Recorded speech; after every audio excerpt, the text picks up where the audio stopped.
It's time to remember that.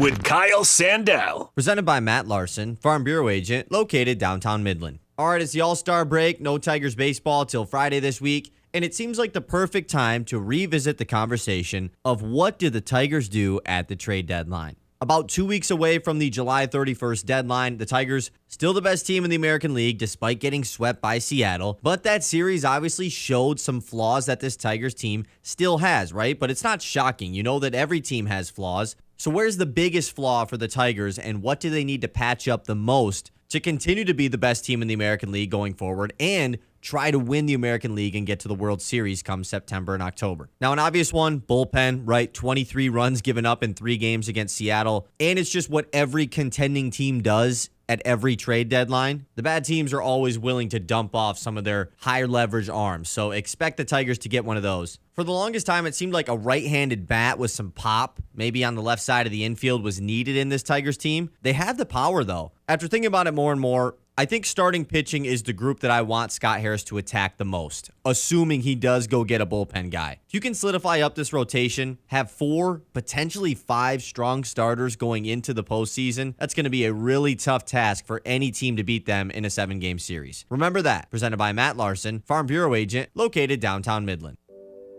Hi, I'm Dr. Brandon Scott at Scott Family Dental in Midland. As someone who was born and raised here, I would like to introduce myself by offering my services as your family dental provider. At Scott Family Dental, our mission is to provide excellent and personalized care using the latest technologies and best practices. Our highly trained and personable staff ensure you will feel comfortable along the way. Dr. Scott is accepting new patients at 2509 West Wackerly Street next to the US 10 on-ramp. Scott Family Dental, let's bring out your best smile together. Midland Eye Care wants you to know the pervasive use of technology can lead to digital eye strain, burning or tired eyes, headaches, fatigue, loss of focus, blurred or double vision. Overexposure light from electronic devices may also increase the likelihood of developing serious eye conditions such as age-related macular degeneration. To give your eyes a rest, remember 20-20-20. Every 20 minutes, take a 20-second break and look at something 20 feet away. This message brought to you by Midland Eye Care, your vision source on Eastman Road in Midland, on Cedar and Gladwin, and now on East Washington in Freeland. Timeout. All right. Remember, we're a team that plays together. Listen, the winning will take care of itself. We just have to get everyone involved. In interscholastic sports, we celebrate what makes every one of us unique. And in the pursuit of a common goal, everyone in the huddle, in the bleachers, and in the community comes together. This message presented by the MHSAA and the Michigan Interscholastic Athletic Administrators Association. From the Blazy Electric Studios, this is Sports Radio 100.9 The Mitt, WLUN, Pinconning Bay City, Saginaw, Midland. Michigan sports aren't just a game, they're a way of life. And now we've got a show dedicated to die-hard sports fans like you. Hosted by a guy who's borderline obsessed with the wins and losses of all your favorite teams. He's crazy. Every weekday morning from 9 to noon, Ben Bosscher brings you the talk that matters. The teams, the stories, and the players you care about most. This is the Ben Bosscher Show. Appointment radio across the state. Remember that.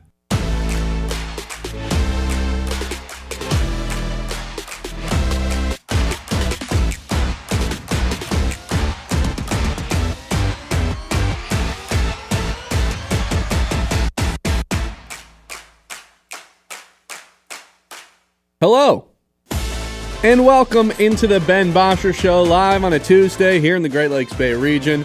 Live to everyone on YouTube as well. Hope everyone's having a good start to their day. I know I am.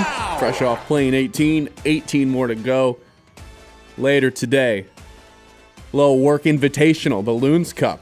Kyle, you feel pretty good after yesterday playing 18? We were in the same pairing. I fell apart in that second half, man. The back nine was not very kind to Ben Bosscher, to say the least. Hey, that's what happens, man. You know, it's a lot of golf. You got 18 more to go, though. Can't let it affect you too much. I can't let the break really get to me this time around today. I think yesterday, you get through the front nine, you're feeling so confident, you're like, yeah, I figured golf out. I'm doing great. And then the back nine really, this out. Yeah, the back nine really knows how to ruin the rest of your day. That's later. I get it. No one wants to hear updates about our golf games, but hey, Kyle and I had some business to take care of. So here's what we're going to do. We've got some Lions conversations to get to a little bit later on because, well, rookies report tomorrow, and the Tigers are, of course, on a break right now. You're going to see some Tigers in All-Star action tonight. That's at 8 o'clock. We've got a lock of the day that may have to do with some of the Tigers in the All-Star game. That is always at the end of the show. Let's start things out with what happened last night, though. That home run derby. Look, I guess I've not been very shy about saying how I feel about the home run derby. In fact, the last couple of weeks, we've kind of dumped all over it in terms of, hey, they can't figure out a format. They change it every year. No one knows how this thing works anymore. All that for me to sit here and tell you, the format that they had yesterday, forgive my pun here, was a home run. And I hope that they never change from the format they had yesterday, because where I've complained that, like, hey, they've had like 6 different variations of it over the past 8 years, they took all the best versions or something from each version of it and made it this one giant home run derby with a little bit of everything in it. You had the tournament style, but only in the second round, or the second and the second round and the finale. The first round wasn't determined by a tournament style. It wasn't head-to-head. It's just best 4 scores in advance. You had the combination of the time and the number of pitches thrown, and then you get the little bonus, round where not only do you get the bonus ball, because I didn't like that for the longest time. It was like, hey, if you hit X amount of balls this distance, you get a bonus 30 seconds. They got rid of all that, and they're just like, everyone gets a bonus round, and we're going old school, right? This one's for all the people who used to sit back and watch Barry Bonds and McGuire in the Derby. It's just the amount of strikes that you get. You get unlimited pitches thrown to you, just don't not hit a home run, and that's kind of the bonus round. And then you can actually get a bonus ball by hitting one 425 feet. It actually felt like they took one piece of every version of the home run derby that we've seen and put it into this colossal, epic home run derby from last night. I loved it, Kyle. I don't know about you, but I thought the format for the home run derby yesterday was perfect, and I hope they never, ever waver from the way that they did it yesterday. I thought it was cool. I'm still a big fan of the home run derby, kind of no matter what they do, but I don't know. I think it was too long. It was nearly too 3 hours. It was definitely too long. That's got to be changed somehow. The home run derby should be something quick. It should be done by 10 p.m. No need for me to be up at 11 o'clock watching guys hit home runs on a Monday night. Yeah, but can't you say that about every sporting event that exists, even Probably. Games? They got to get their right, ads though. in. It was cool. I really like how the first round was of not doing the tournament style the whole time until the semifinals. Definitely was a fan of that. Brent Rooker kind of gets screwed, right, with the tiebreaker. The tiebreaker, of course, they have the tiebreaker as longest home run. What if they have the same longest home run? And that, of course, happens. By 1 inch, Cal Raleigh advances into the semifinals and then obviously goes on to win it last night. Right. 1 inch separated their home runs. So if it wasn't for that, who knows? Who knows who ends up winning that home run Rooker derby could have last won. night. That's how they determined the tiebreaker in the first round. We didn't get a tiebreaker needed in the second round and the finale, but did you happen to catch what they said on the broadcast? Yeah, that was like what a it would have sudden been? death thing, right? Or like a pitch off, a home run off. It would have been a swing off, yeah. Yeah. I was kind of hoping for that in the end, but that's not what we ended up getting. The bonus round, too, is just, I don't know, it's kind of hard to really keep up with all the rules still. I still think there's too much going on. Oh, you get 3 extra outs, but then if you hit a home run 425 feet, you get another out. Like, why not just do 3 outs?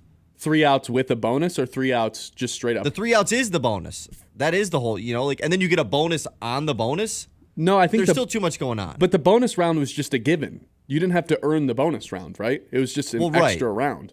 But why do we even have that? I would raise the extra out because it brings in the old school element, to answer your question. Like the old school, right? There's no Which I prefer that format anyways. I do too, but could you imagine how long the home run derby would have been if there isn't a 40-pitch limit? But we also give these guys a 45-second break during their home run anyways. Which results in a 90-second break most of the time. Yes. Which I get it, because you're just swinging full force for 3 straight minutes or whatever it is, they look definitely need a gassed break by the end. And they said it was like 86 degrees on the field. If we're going to add that extra strike, though, in the bonus, that needs to be more than 425 feet. Because you may as well just given everyone an extra strike. Everyone got that extra out in the bonus round. Except Jazz Chisholm. Jazz Chisholm didn't get much. Who had one of the worst home run derby performances you'll ever see. He had 3 home runs in the course of 3 minutes. It was actually pitiful. It was like hard to watch. You almost felt bad for him, but then you remember he's Jazz Chisholm and plays for the New York Yankees, and you don't feel bad for him whatsoever. That does make my Hall of Fame or Mount Rushmore of worst home run derby performances ever. Yasiel Puig deserves a spot on that too for check swinging and a bunch of stuff. There was a lot of takes yesterday, and I don't mean like sports takes. I mean like take the pitch, don't swing. Late when you're into the clock. Down already. Yeah, you got to just let it rip. I know Cal Raleigh ends up winning the whole thing. I don't care, man. My winner from last night was O'Neal Cruz. He should be in the home run derby every single year from this point going forward. I get it. The average is in there. He Ks a lot. But when he gets a hold of those things, I mean, he hit one 513 feet. 513 feet. Hey, speaking of that, lock of the day was one pitch. The longest home run to go over 479 feet. That hit in the first at-bat from James Wood. With James Wood and O'Neal Cruz going 1 and 2. Just destroyed that bat. So we're finally in the win column. But O'Neal Cruz just needs to be an auto participant in the home run derby until he wins it, at least. Because I get it, he didn't win it last night. But, oh, my God, when this guy gets a hold of him. I mean, in the finale, they were just laughing. The broadcasters, the announcers. They laughed for a good 30 seconds because it was just stupid how far he was crushing those balls. They couldn't believe every ball it. he hit was 110 off the bat. Average, right? This is the StatCast king. The StatCast era has been around since 2016 when they can measure, miles per hour off the bat, exit velocity, Giancarlo's still in that combo. Oh no, come on. O'Neal Cruz has taken his spot as the StatCast era king of baseball. He owns all the advanced analytics. He has the hardest hit ball of all time. I think he has the hardest throw of all time, too, from shortstop. This is the guy, the darling of the StatCast era, and that's not to say he's the best player in the league or anything like that. But now that we've gotten almost a decade of these sort of stats, this is the guy that is on the pedestal for if that's what you're looking for. So to have that guy in the home run derby, I thought was awesome. Night, did this format make up for not having the stars or the top home run guys in it that you kind of talked about early last week? I think the home run derby format made up for the lack of stars, and it was helpful to get some young guys in the derby that I think the average Major League Baseball fan wasn't familiar with. Now they are, like a Junior Caminero. But it still would have been way better with the likes of Ohtani, Judge, Acuna. It feels like once you get some guys to participate in it, they don't feel the need to do it anymore. Because it's violent, man. It's not like the three-point contest where you can kind of just go out there and enjoy your time. It's kind of violent on your body. And I was almost thinking yesterday, I'm kind of glad Riley Green's not in this. It would have been fun with that golf swing that he has and how much airtime he can get on some of his home runs. But to do that motion over and over again, if you can make it all the way to the finals, I feel like it just ends up messing with your swing a little bit. I was almost glad that Riley Green wasn't in it, as fun as it would have been to watch him. I still would have loved to have him in it. I mean, he couldn't have done worse than Jazz Chisholm, right? Right, of course. 989-837-6125. Are you pro the new home run derby format? We've got a Detroit Lions conversation coming up when we come back. It's the Ben Bosscher Show live on 100.9 The Mitt. But, hey, first-class epoxy now in Midland turns boring concrete into smooth, shiny, durable floors. Perfect for garages, workshops, basements, anywhere you want your floor to look great and last. Their epoxy is tough enough for traffic and wild dance moves. Yes, really, wild dance moves. Professional prep, flawless finish, done on time, but built to last. Say goodbye to stains, cracks, and dull gray floors, and say hello to slick showroom shine. Call First Class Epoxy now or visit firstclassepoxynow.com. First Class Epoxy Now, where your floors get the VIP treatment they didn't even know they needed. The Ben Bosscher Show, powered by the Forward Corporation on 100.9 The Mitt. When someone asks me, when is the best time to start saving for retirement, my answer is simple. Today. I'm Kevin Spencer, your Midland Edward Jones financial advisor. I can help you build a plan for your ideal retirement by identifying your unique goals and keep you on track to achieve them. The sooner you get started, the better. Edward Jones financial advisor Kevin Spencer at 416 West Wackerly in Midland, under the green awning.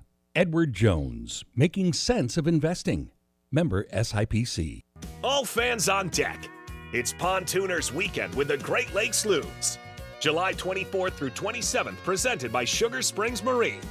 Kick things off with our koozie giveaway and beer run on Thursday, with Yacht Rock on Friday. Saturday brings a bucket hat giveaway and a fireworks loontacular presented by Farm Bureau Insurance. The weekend wraps up with Super Splash Sunday and Meet the Team Day. For tickets, visit loons.com. From Midland to Bay City, Saginaw to Sanford, from Frankenmuth, Freeland, and Hemlock to Auburn, Essexville, and Pinconning, 100.9 The Mitt is the heartbeat of the Great Lakes Bay region, and proud of it. We're your home for local sports, local stories, and local pride. Whether you're in Birch Run, Beaverton, Gladwin, Chesaning, or Coleman, football, basketball, hockey, Spartans, NFL, Loons, all right here. 100.9 The Mitt, Mid-Michigan's sports leader. Scrolling? Make it count. Want local sports content that actually matters? Yeah. 100.9 The Mitt is loaded with local highlights, viral plays, breaking sports news, and takes you can't get enough of.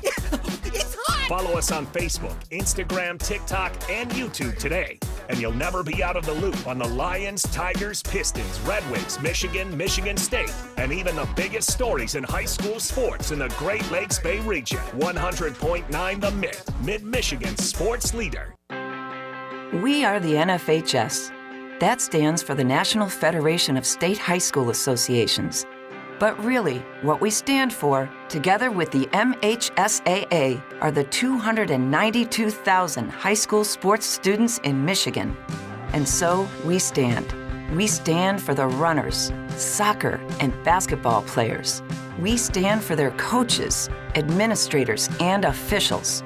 We stand for the swimmers, football players, and wrestlers. We stand for the golfers, softball, and volleyball players. We stand as the national leader and advocate for high school athletics and all who participate in them and make them possible. Because it is our purpose to ensure that high school students get to play, perform, and compete together. To learn more about who we are and what we stand for, visit nfhs.org. The Ben Bosscher Show, powered by the Forward Corporation on 100.9 The Mitt. Cal Raleigh wins the home run derby yesterday. I personally just enjoyed the O'Neill Cruz show a little bit more, and then we were reminded in our YouTube chat that O'Neill Cruz, former Loon, there's a lot of these guys that you don't realize the Dodgers had in their farm system because they're so like routinely buying at the deadline that they just like, oh yeah, you can have this prospect. If you were wondering, O'Neill Cruz was traded to the Dodgers or traded to Pittsburgh via the Dodgers along with Angel German in exchange for relief pitcher Tony Watson at the deadline back in 2017. Yes, we all remember Tony Watson. You'd think, just to get a relief pitcher, maybe you'd want to hold on to this like 6'7" freak of nature that no one has ever seen before. It's like, wait, you're this freak of an athlete playing shortstop who just decimates balls off the face of the earth. It's like, yeah, we'll throw that guy into a trade. Think the Dodgers regret that? It's all to win a World Series, man. Potentially. They potentially regret that one. Haven't frayed away from it. I will say, though, pretty cool. Cal Raleigh last night, his dad pitching and his brother catching. I know they brought it up like 1,000 times, but I thought that was pretty cool. His brother, who was allegedly 15 years old, could be biggest 15-year-old ever. I was going to say you and I versus Cal Raleigh's brother. I think I'm taking Cal Raleigh's brother. That guy was there's just a fight. There's no way that guy was 15. Right, let's fight a 15-year-old. That was the biggest. That guy was bigger than both of us. There's no way that guy was 15. I don't believe it. He was huge, especially in the catching gear too. Like, and he was talking behind the plate the whole time. Like you could hear him. That was pretty awesome. Cal Raleigh a little boring in front of the microphone. I guess. Not necessarily Major League Baseball's like, oh, let's get this guy in front of a mic. He'll be great for the interview, great for the press. I mean, I guess it's better than the translating interview, which, by the way, the ESPN guy who's just live translating while asking the questions, that was kind of impressive. That's I don't know hard. if you noticed that. I don't know. I just thought it was cool that he was switching stances, like left and right. It was cool that his dad and brother were a part of it. But like every time he started talking, I was like, yeah, this isn't really like baseball's big star. So why is that always what it's got to go back to? I don't know. I think I'm still just mad O'Neal Cruz didn't win. He's just so electric. Like. He's just so electric to me. He is. And by the end of it, I was just rooting for him for some reason. I didn't have any money on him or anything like that. But by the end, I was like, this guy. James Wood was my pick. Byron Buxton just put a dagger in my chest in that bonus round. Well, I texted you after James Wood hit the 479-foot home run. I was like, oh my God, lock of the day finally hit. We're back in the win column. And you were like, yeah, my James Wood bet is looking good too. It's like, dude, we're through one. I just figured one guy in the first round. What do you mean? I was like, that'll be top 4, right? I didn't want to text you back and be like, are you sure? But you were so adamant. You were like, yeah, this is looking really good. I was like, we're through one guy in the first round. He's got to survive 7 more guys. It's such an L. And I will say too, the one part about the tournament style thing is Caminero v. Cruz 8-7, like in the semifinals, and then Cal Raleigh comes out and puts up 19 home runs. It's like, does Caminero really deserve to move on to the finals after hitting 8 home runs in that round? No, but I do like the little bit of pressure of head-to-head without the entire tournament being head-to-head. Right, I agree. That it was a good format. It was a little mix of every format that they've had over the past 7 years, which I thought made it somewhat interesting. It's like, oh, I remember when they did that. Oh, I remember when they had to, just do the strikeouts. Not the strikeouts, but the outs. Anytime you get it, you make contact. Much better than the full tournament format. 100%. And I don't even remember how long ago I still love the Derby, though, either way. It's just a fun event, man. It's not, you don't have to be locked into it. It's not incredibly entertaining, but it's just fun. My favorite part of the Derby is watching everyone's reaction in the crowd when they catch a home run, because everyone's on their feet the entire time. And I feel like if you're going to sit anywhere, if you're going to go to a home run derby, you got to sit in the outfield, right? You got to bring your glove. Or you'd be one of the kids hanging out in the outfield. How about the kid who did rob a home run? Was that on Caminero in the finals? Yeah, it was. That is crazy. They ended up counting the home run. Uh-huh. It was for sure going to be a homer.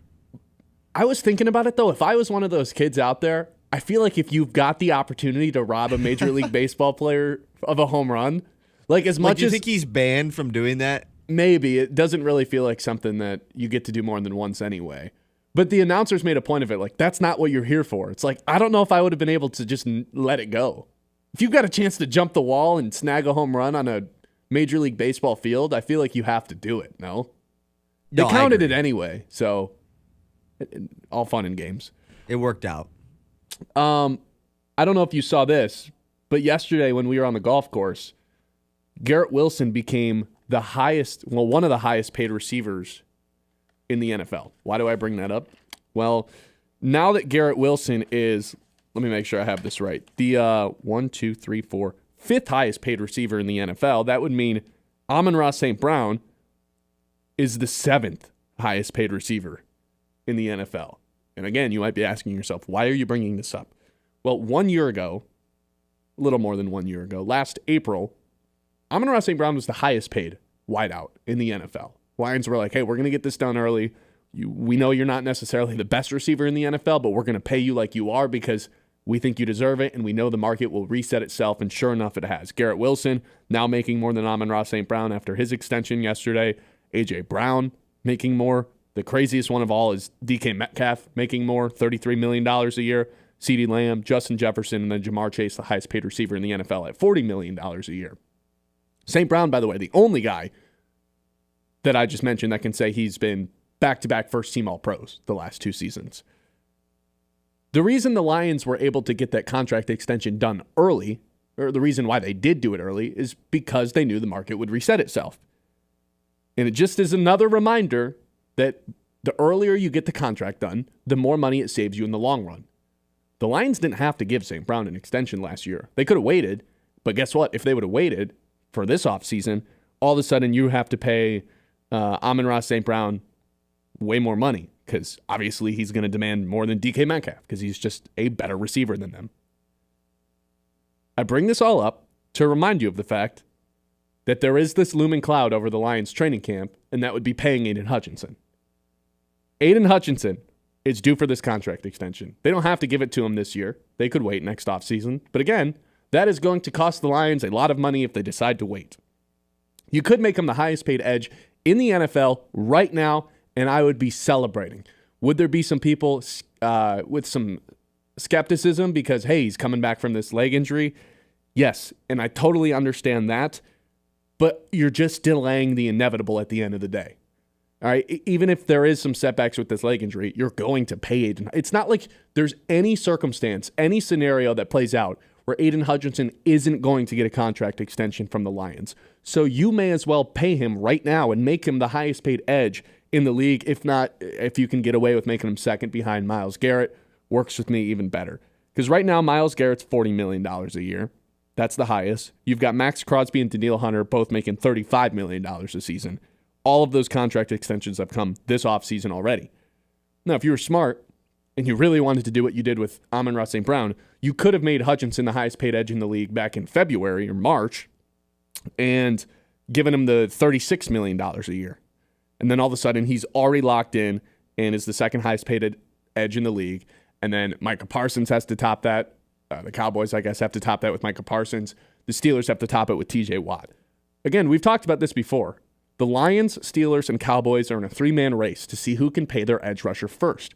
Because whoever does it first is going to save money in the long run, because whoever does it second and third is going to have to pay more so than the first guy did. And obviously, next offseason when another guy is set to make money, Will Anderson, is just going to keep resetting the market over and over and over again. If you're going to pay Aiden Hutchinson, which the Lions are, there's no doubt about it. It's a matter of when, not if. Do it as soon as possible. Do it before the Cowboys pay Micah Parsons. Do it before the Steelers pay TJ Watt. Give him the $40 million a year right now. Make him just as much paid as Myles Garrett. Maybe you can get away with a couple $1 million less because Myles Garrett has a couple depoys to his name and is totally deserving of that top spot across the league. And he's got the top spot by like $5 million too. By $5 million. So you could probably get away with that. But you know who probably is not going to get away with that? Micah Parsons and the Cowboys, because that's just what they do. They make guys the highest paid at their position. So if Micah Parsons suddenly gets $41 million a season, say that contract comes out tomorrow, guess what? Now all of a sudden you are expected to match the Micah Parsons number if you're the Detroit Lions. I get it. There's the leg injury. It's looming, but Dak had the same injury, broke his fibula tibia back in 2020, came back 2021, had the best season of his career. Totally different positions, quarterback versus edge rusher. One's a lot more violent than the other, but it's the only comparison I could really find for the exact same injury. I get it. There's not a historical representation of what Hutch could be coming back from this injury, but it's Aiden Hutchinson, for God's sake. This is the face of the franchise. This is a guy you took second overall, the highest draft pick on the team other than Jared Goff. Right? This is the hometown kid.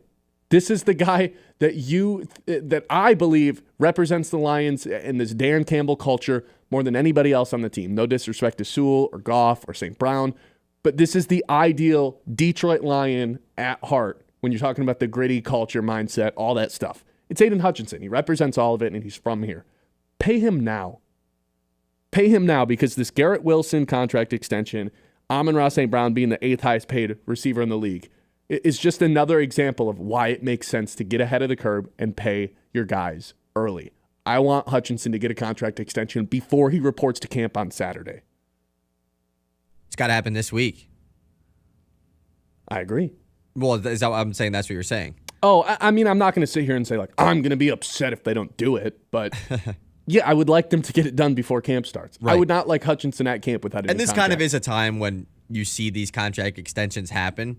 I do think the tricky part is, though, you're dealing with two front offices right now that are in really weird situations as far as paying their guys. TJ Watt and the Steelers, what is going on? The Steelers are paying everybody. They're treating this year as if it's we win the Super Bowl this year or everyone's fired and, like, let's rebuild. Maybe it is that. I mean, they're treating it that way, so maybe it is. But TJ Watt isn't there right now as far as long term. He's still under contract for this season and everything. And he's much more of a threat to hold out than Hutchinson is, I think. I mean, he has every right to hold out. Yeah. Right? He's the face of the Steelers. He's been the face of the Steelers. But the Steelers maybe have a reason to not pay him right now. So that's a weird situation. And then you have the Cowboys, who are always a weird situation. They just don't pay their guys. They wait until the very last second when, like you said, they're forced to pay them way more than they're probably worth because they waited too long. Routinely. So they do it routinely. The fact that the Lions are, I mean, you do need to gauge the market a little bit too, right? So you're kind of waiting to at least read what those other two teams are going to do with their guys because they're similar players. But it's hard for the Lions to do that right now because the Steelers and Cowboys are just in such weird situations with both of their star edge rushers. 989-837-6125. You comfortable making Hutch the highest paid edge in the league coming back from this leg injury? Get to some ticket texts. You guys can leave some Mitt messages, I guess I should say. We'll get to some comments in the YouTube as well. Go ahead and drop those in. Hit the like and subscribe button. Until then, let's get some news here on the show. The Mitt's Morning Catch. All right, Kyle. All right. Oh, I tried getting it at the same time as you today. All right, Ben. It's time for the news. You talked about it. Garrett Wilson deal, 4 for $130. Look, I'm a big Garrett Wilson guy, and maybe we didn't dive into this enough as we should. But he really has not had the production to earn this contract yet, right? Is that fair? Yeah, now, not his fault. Totally not fair. saying it's his fault. The quarterback situations have been putrid in his time in New York. I'd argue they still are. Yeah, you're probably right.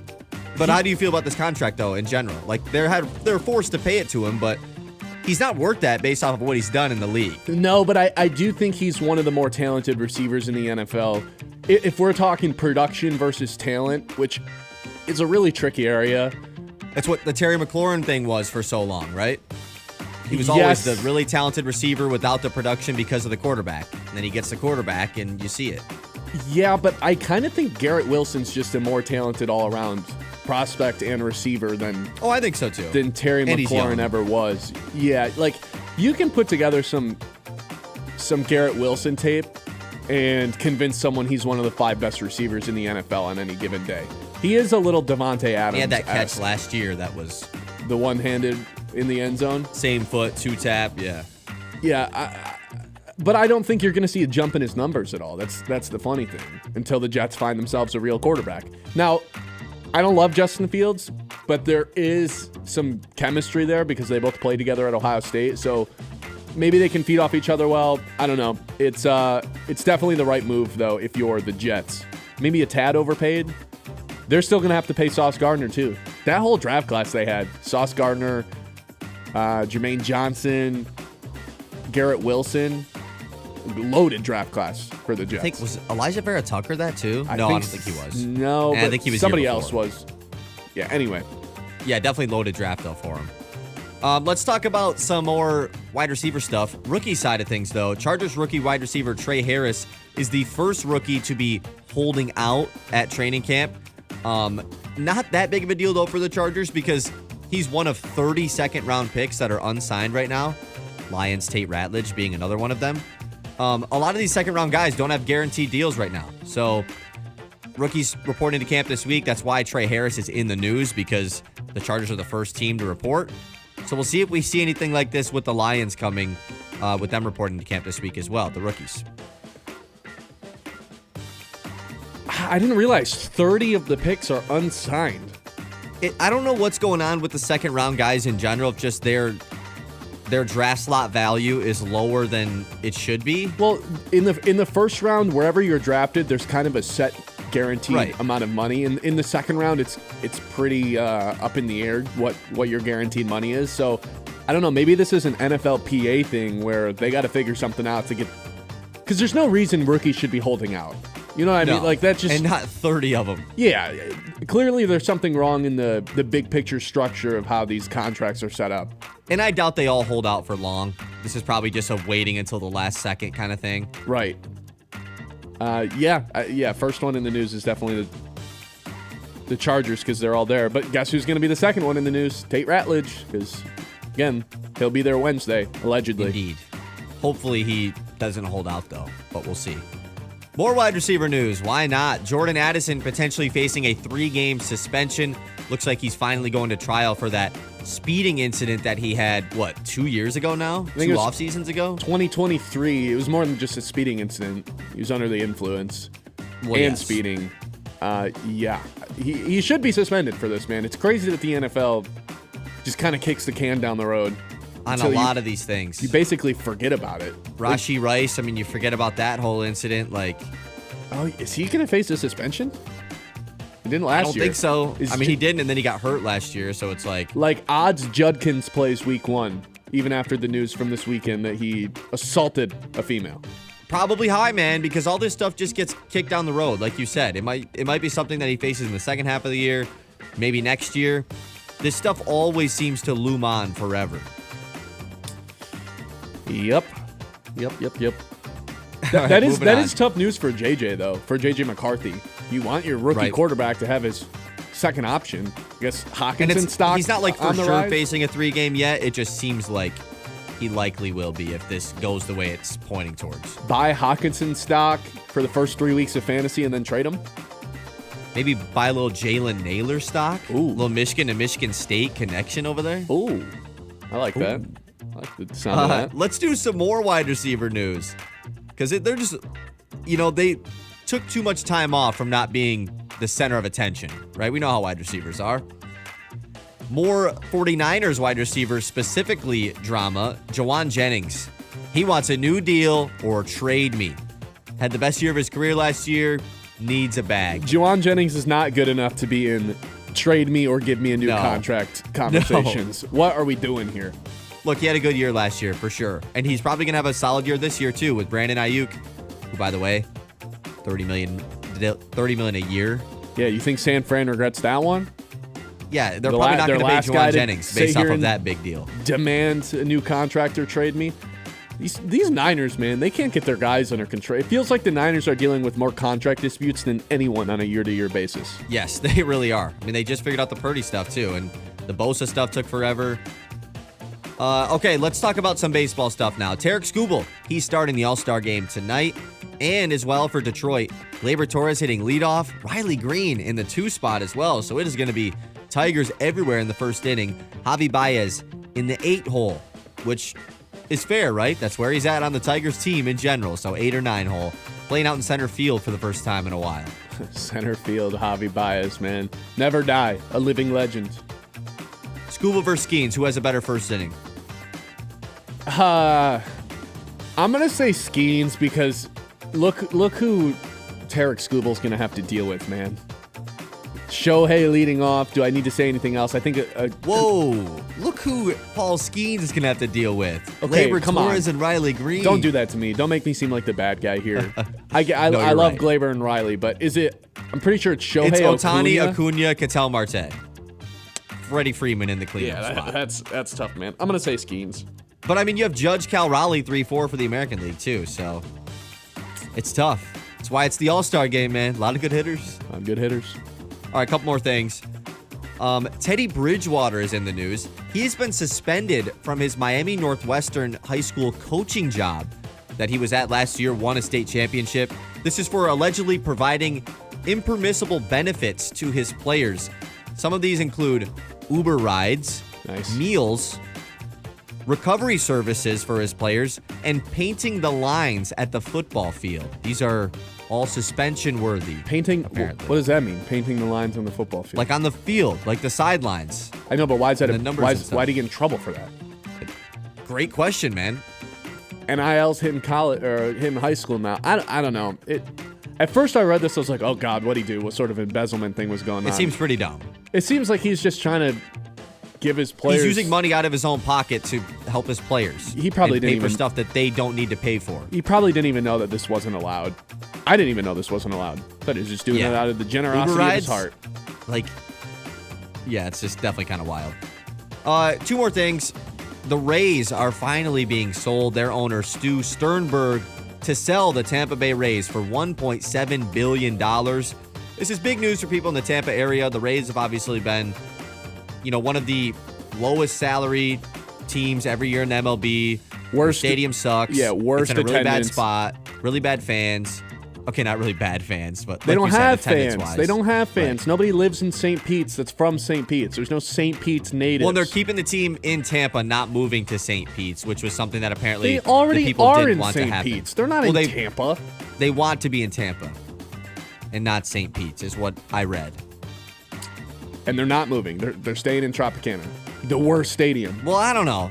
No, I read the same Tropicana thing right now. I read the same thing. They're staying in Tropicana, which is in St. Pete's, but it's just a bad venue.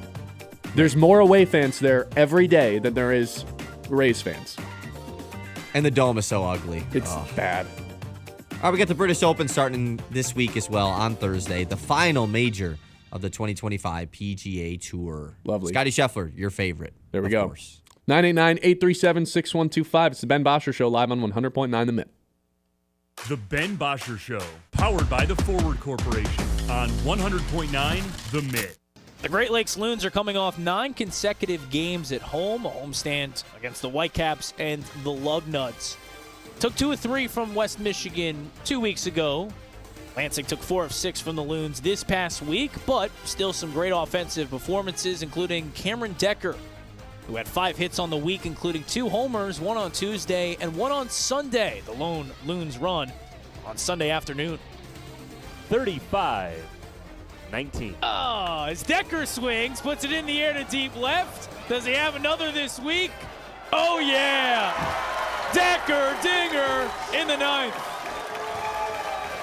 Loons on the board, avoid getting shut out. It's the All-Star break, so the Loons won't be in action until Friday.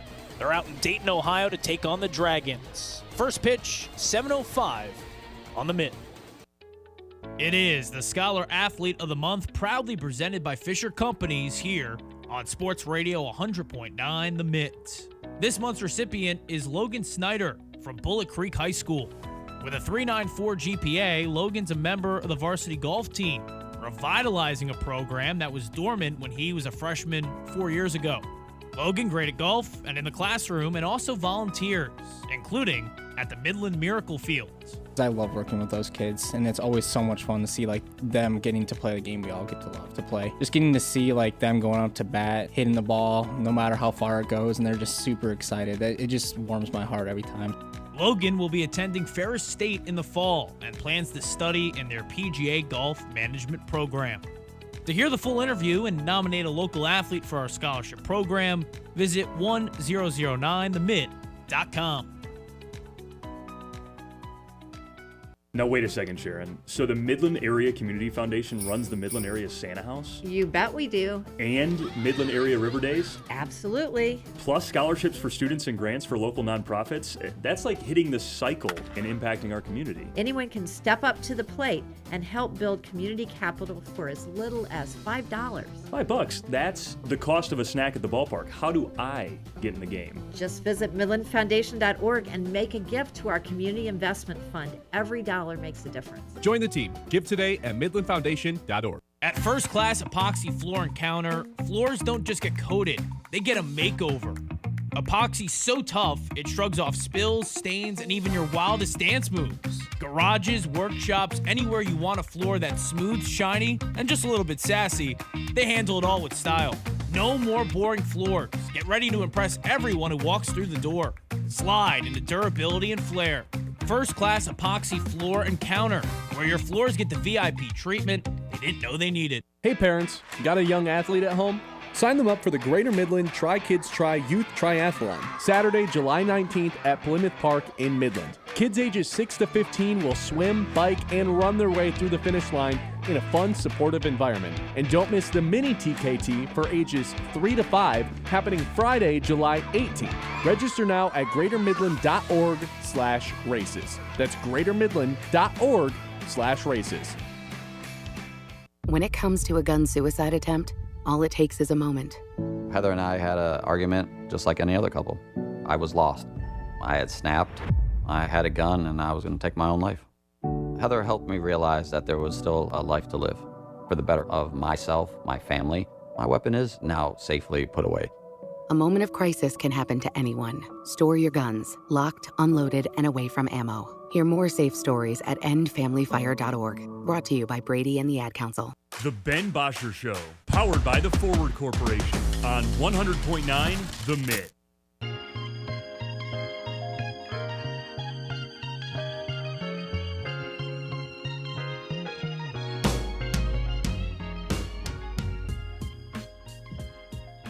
All right, 3 players heading into Detroit Lions training camp with something to prove.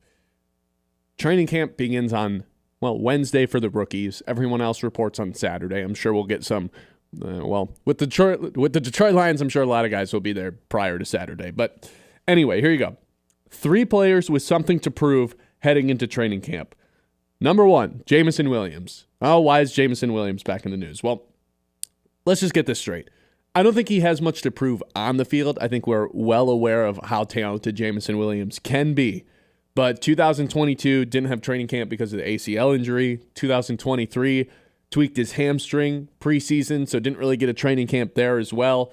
2024 was the first time he was totally available for a training camp. Let's make it 2 years in a row. Jameson Williams, just prove to everyone that you can be available. Stay out of the news. I don't want to hear about suspensions. I don't want to see any videos of you lighting off fireworks.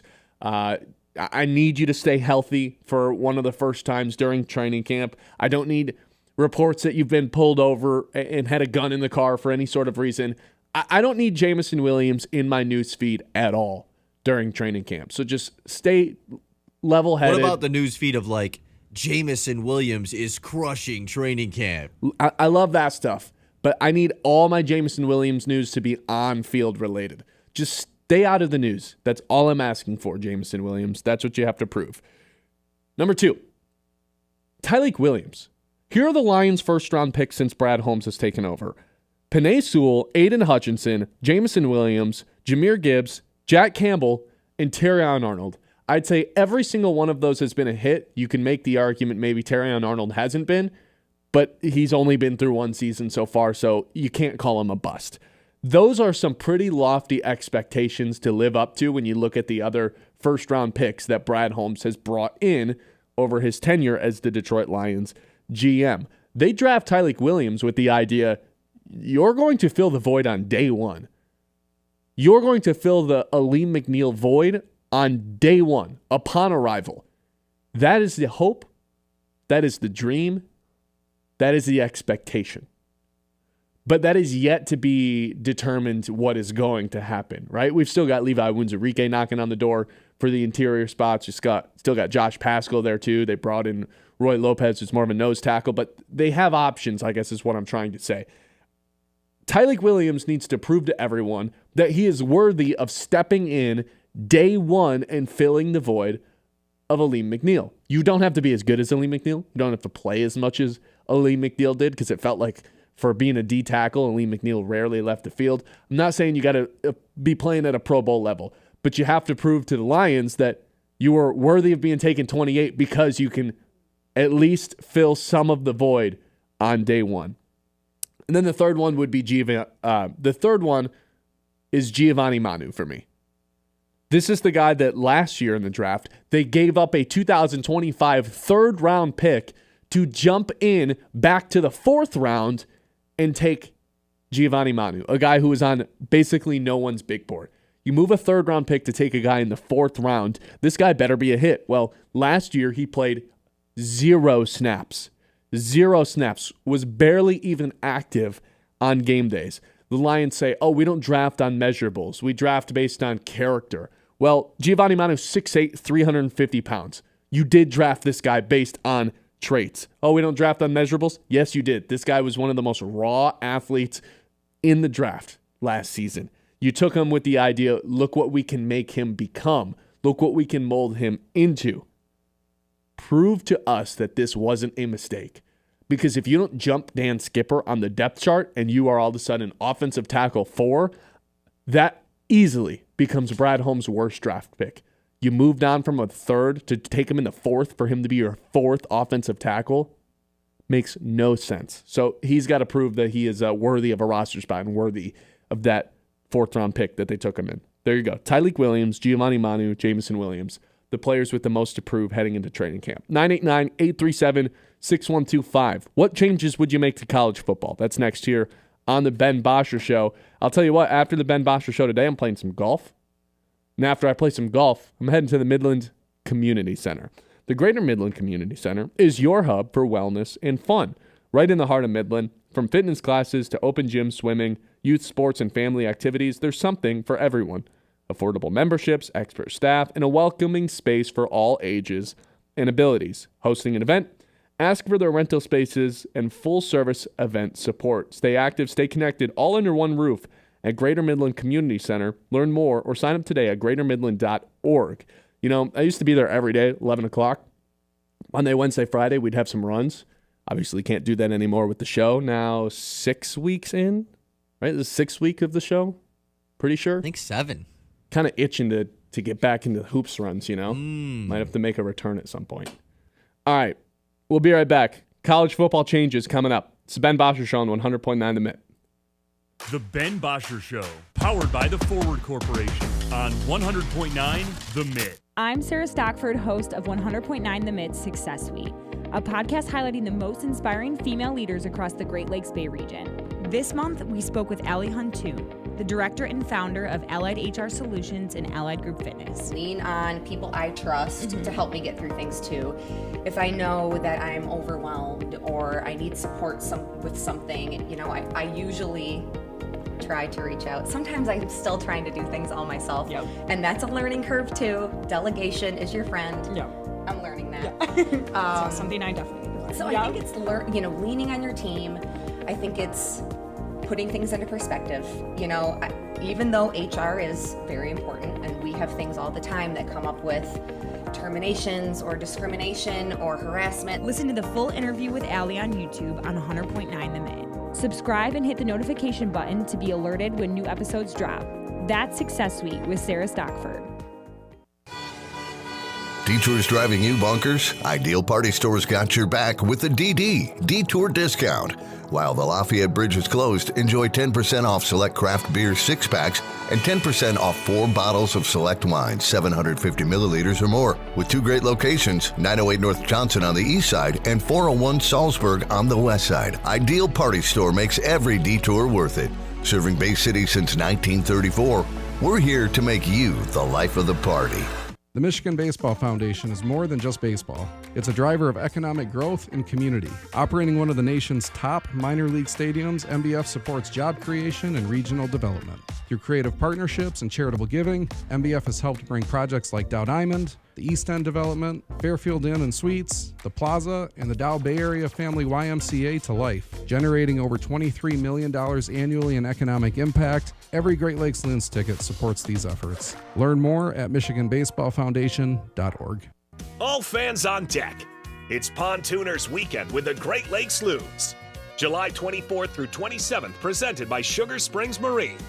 Kick things off with our koozie giveaway and beer run on Thursday, with Yacht Rock on Friday. Saturday brings a bucket hat giveaway and a fireworks loontacular presented by Farm Bureau Insurance. The weekend wraps up with Super Splash Sunday and Meet the Team Day. For tickets, visit loons.com. At the Great Lakes Loons, our commitment to community goes beyond the ballpark. Through the Volunteer program, Loons staff and even players roll up their sleeves to serve the Great Lakes Bay region. From packing food boxes to reading in classrooms and even cleaning up local camps and parks, it's hands-on work that helps build a stronger, more connected community. Volunteer isn't just what we do, it's who we are. Because being part of this region means showing up when it counts. The Great Lakes Loons, serving the Great Lakes Bay region since 2007. Hey, I'm Ben Bosscher. And I'm Kyle Sandel. And the two of us are live every weekday on 100.9 The Mitt at 9 a.m. until noon, giving you opinions on the teams that you care about the most. The Lions, Tigers, Red Wings, Pistons, those teams. And a whole lot more. Whether we're breaking down a game from the night before, debating the biggest news from the day, or doing a draft or spread picks, we're always having fun. I mean, come on, it's our job to talk about sports. How could we not be having fun? So if the big games aren't enough for you, if you're a real diehard fan, this show is going to be perfect for you. You can count on us to be your morning sports outlet every day. The Ben Bosscher Show with Ben Bosscher and Kyle Sandel on 100.9 The Mitt. From Midland to Bay City, Saginaw to Sanford, From Frankenmuth, Freeland, and Hemlock to Auburn, Essexville, and Pinconning, 100.9 The Mitt is the heartbeat of the Great Lakes Bay region, and proud of it. We're your home for local sports, local stories, and local pride. Whether you're in Birch Run, Beaverton, Gladwin, Chesaning, or Coleman, football, basketball, hockey, Spartans, NFL, Loons, all right here. 100.9 The Mitt, Mid-Michigan's sports leader. I'm Ben Bosscher, and here's what I think. I think replay should be taken out of basketball entirely. I think 2 super conferences would fix college football. I think the best football, basketball, and baseball players of all time are currently playing. I think the day the Lions win the Super Bowl is going to be the greatest day of my life. I think Monty Williams sabotaged the Pistons on purpose, and you can't convince me otherwise. I think Jim Harbaugh is one of the best coaches of all time, but most definitely cheated, got caught, and ran away. And I think you should tune into the Ben Bosscher Show, fueled by Forward Energy, weekdays 9 to noon on 100.9 The Mitt if you agree with anything I just said. The Ben Bosscher Show, powered by the Forward Corporation on 100.9 The Mitt.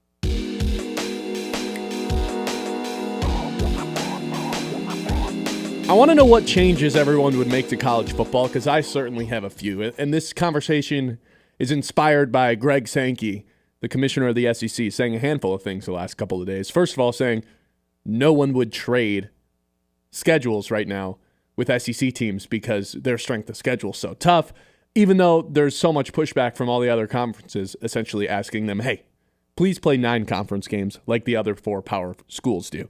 Also said, well, if no one can agree, then let's just keep the playoffs at 12 games rather than expanding to 14.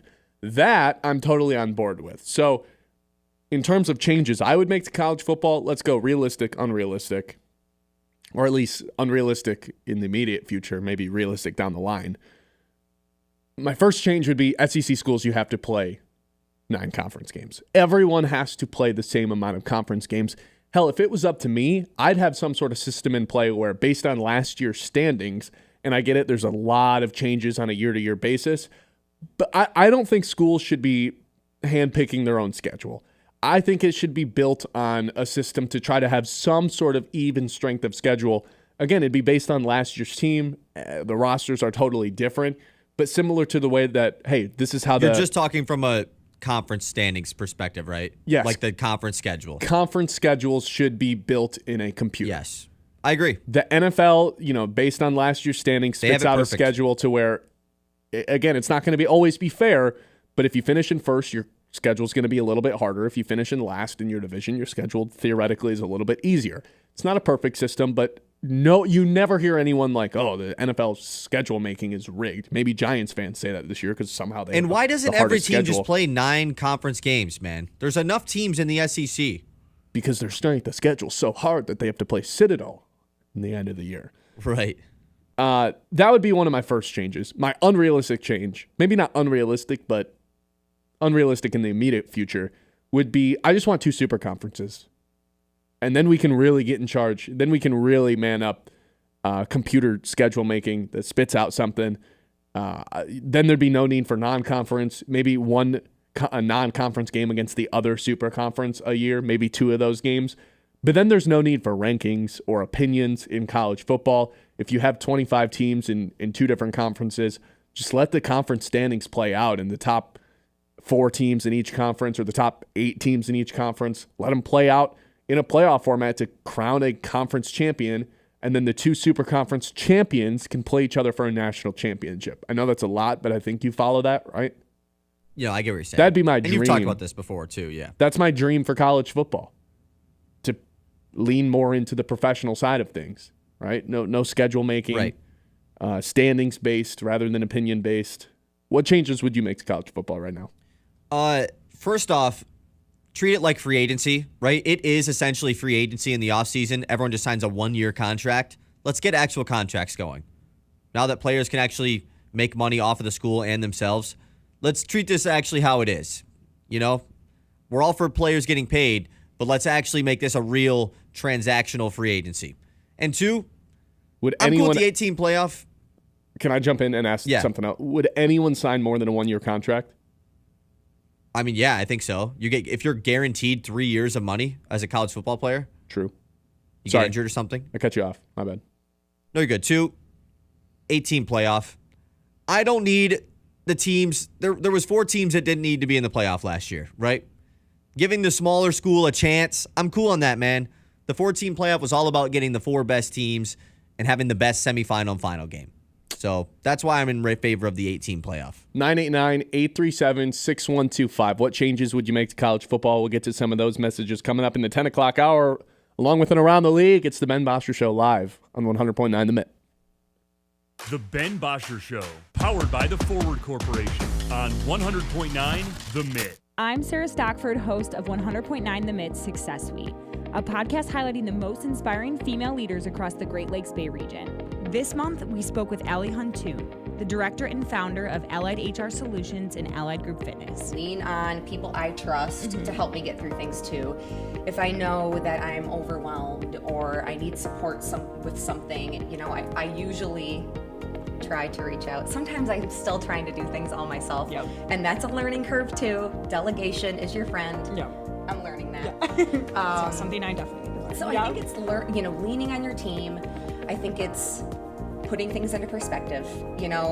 Even though HR is very important and we have things all the time that come up with terminations or discrimination or harassment. Listen to the full interview with Allie on YouTube on 100.9 The Mitt. Subscribe and hit the notification button to be alerted when new episodes drop. That's Success Suite with Sarah Stockford.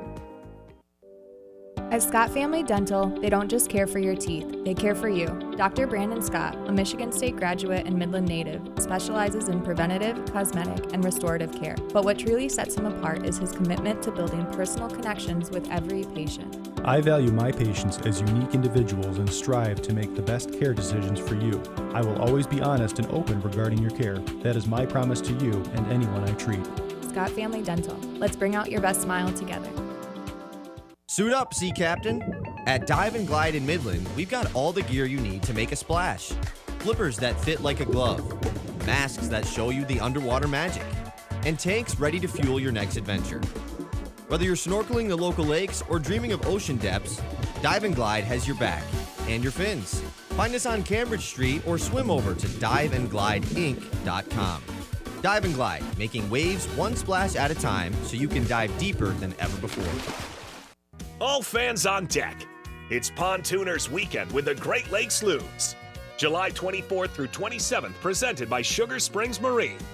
Kick things off with our koozie giveaway and beer run on Thursday, with Yacht Rock on Friday. Saturday brings a bucket hat giveaway and a fireworks loontacular presented by Farm Bureau Insurance.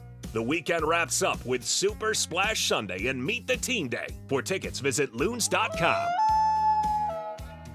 This is more than just a lineup. It's a daily ritual for the die-hard Michigan sports fans. At 6 a.m., Anthony Bellino wakes up the state with Spin on Sports. I do not believe it. At 9, the Ben Bosscher Show is appointment listening hosted here in the Great Lakes Bay region. I would like to buy some Casey Mize stock. America's Best takes over at noon. The Herd with Colin Cowherd. Well, what about Patrick Mahomes? And at 3, Bill Simonson brings it home on The Huge Show.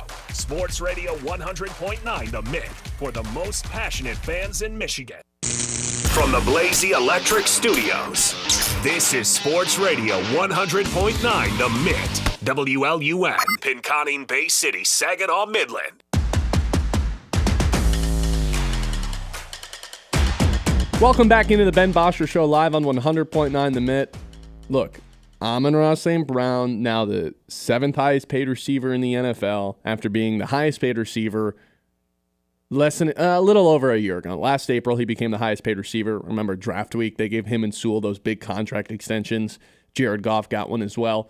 And they paid all their guys. They got ahead of the curve and did it early. And now, like I said, St. Brown, the 7th highest paid receiver in the NFL behind Jamar Chase, Justin Jefferson, CeeDee Lamb, DK Metcalf, Garrett Wilson, the newly added person to this list after yesterday, and A.J. Brown. The faster you pay your guys, the more money you save in the long run. The Lions are seeing that play out right now with Amon-Ra St. Brown. Is Garrett Wilson a better receiver than Amon-Ra St. Brown? Nope. But he's making more money than him now, because that's just the way the market works. Jared Goff, once upon a time, was the 2nd highest paid quarterback in the NFL behind only Joe Burrow. Now he's also like 7th or 8th on the list because everyone just gets paid. Even Trevor Lawrence is making more than Jared Goff these days. So I'm always going to be in favor of paying Aiden Hutchinson as early as possible. His contract extension, he's got the 5th-year option, so they've got time. They could play this thing out, right? They don't have to give him one going into the year. They could go into next offseason and worry about it then, but that's what the Cowboys always run into. They did it with Dak, made him the highest paid player in the league, way too late, cost themselves a ton of money. They did it with Ezekiel Elliott. CeeDee Lamb wasn't quite the highest paid receiver in the NFL, but them waiting certainly cost them a bunch of money. They do this time and time again. I want the Lions to avoid that. Make them the highest paid edge in the league this offseason, and then make the Cowboys look like the ones who were idiots for waiting. Make the Steelers look like the idiots for waiting to pay TJ Watt. Right now, Myles Garrett sits atop the market at $40 million. And I think you could give Aiden Hutchinson $39 million per season right now, one tick below that, and he'd gladly accept it because he's not Myles Garrett, right? Myles Garrett has depoys to his name. So the gap between Garrett and the second and third players, both sitting at $35 million, and Danielle Hunter and Crosby, you can slot Hutchinson right into that, and I think he would accept it. But I think there's some hesitation from the Lions in terms of, hey, you look at what's going on with his broken leg. Is he going to recover in time? Throw all that out the window. You're going to pay him eventually. Why not do it as soon as possible to have you save some money in the long run? What is the holdup here, Kyle? I guess I don't understand what the Lions are waiting for. They've been so ahead of the curve with all their other guys, Sewell, St. Brown, Jared Goff, but for some reason with Hutch, this one's lingering a little bit longer. Why do they have hesitation to make him the highest paid edge in the league? Well, there's much more external factors with this situation than there was with St. Brown and Sewell, right? Sewell, one, was the top guy at his position at the youngest age. Like that was a no-brainer. You're getting that done as soon as possible. And St. Brown, you could say similarly, right? Already been multiple-time All-Pro. One of the better receivers in the NFL. Not saying that Hutchinson isn't. But Hutchinson has won the injury, which I understand you and I, and probably most Lions fans, are under the belief of, hey, he's going to be fine. He's coming back. He's shown that recovery has gone well. He's going to be as good as he was last year and maybe continue to get better. But we haven't seen it yet, right? Now, I don't know. That could be something that the Lions' leverage side is on, or it could be Hutchinson's side. Like maybe the Lions are trying to pay him a little bit less because of that, and Hutchinson's side is like, we can't do this right now. You know, he still needs to be the highest paid edge in the league. He needs to be near that 40 M's number. So maybe they want him to prove that he's healthy to do that. And then also, the thing that I brought up earlier, with the other guys across the league, their situations being so weird. TJ Watt, who's always been paid by the Steelers, the face of the franchise in Pittsburgh. Now, all of a sudden, they're paying everyone else other than TJ Watt. And they're going in a direction of win a Super Bowl this year, and we don't know what's going to happen after this year. And then Micah Parsons with the Cowboys, they did it with CeeDee Lamb. They did it with Dak Prescott. They wait till the last second to pay their guys because they don't want to, and they end up paying them probably more than they were going to in the first place. And they're probably going to do that with Micah Parsons too. So there's no way for the Lions to really gauge the market of those three guys right now. I mean, there is, because you can just look across the league at the numbers. But you can set the market. You don't have to gauge the market. You can set the market and dictate everyone else's terms if you just get ahead of it and do it right now. There's no way for Aiden Hutchinson's group to gauge the market based off of what other guys are being paid. Not with the Lions. It's not from the Lions' perspective. It's from the Aiden Hutchinson's camp. And if you're Aiden Hutchinson's camp and agent, you probably have an argument to be the second highest paid edge in the league right now. Right. You don't really, there's probably not a circumstance where you go to the Lions and say, hey, he deserves more than Myles Garrett. Which is why if you're the Lions and you just give him the Garrett contract, that's an overpay. At least right now. But again, that St. Brown contract, making him the highest paid receiver in the league, was an overpay at the time. And guess what? A year later, that looks like a genius overpay because now it's an underpay. Which is why I have no problem just giving Hutchinson $40 million and saying, hey, you and Myles Garrett, two highest paid guys in the league right now. If that's the company you want to be in, I don't know how you can turn this money down. I'm sure he'd accept that. And then 2 years from now, when Will Anderson gets paid and all these other young edge rushers who are due for extensions get the contract, it's like, okay, now all of a sudden this looks a lot better. No, I think the edge market's slightly different than the receiver market because it's pretty hard to establish yourself as, one of these top guys across the league. It feels like more receivers jump into that group than edge rushers. But again, the principle of it's the same. You save money in the long run the earlier you pay your guy because the salary cap continues to rise like 10% every single season. And then what all these guys are due to make just will go up. Like Will Anderson's going to be the next guy to break the market. I mean, after the wave of Hutchinson, Micah Parsons, and TJ Watt. So yeah, jump the gun, get ahead of these guys now. I will never be, I'll never be understanding of why they're not going to do that, if that makes sense. So right. with camp starting on Saturday, Hutchinson's probably going to be there before then, being so close to the area. I'd imagine a lot of these Lions are going to be at camp a little bit early, but that's the last day you can report to camp, I think, without getting fined. So I think it's looming, man. They put out that video, Hutch's camp, last week of him doing all those drills back in his hometown. And, there is some sort of, you don't just float that out there for no reason, right? All these agencies, all these camps, these social media clips, they're put out with intent. It's not just, hey, look, Aiden Hutchinson's healthy. They put these videos out with intent. Do I know exactly what that intent was? What were they scheming when they posted it? No, not exactly, but I think it is something to do with that contract. Am I making something out of nothing there? No, I think everything is purposeful. Yes. Like these agents are very smart with how they handle all this stuff with their players. I don't think there's any question about Aiden Hutchinson's want to be on the Lions and the Lions want to pay Aiden Hutchinson.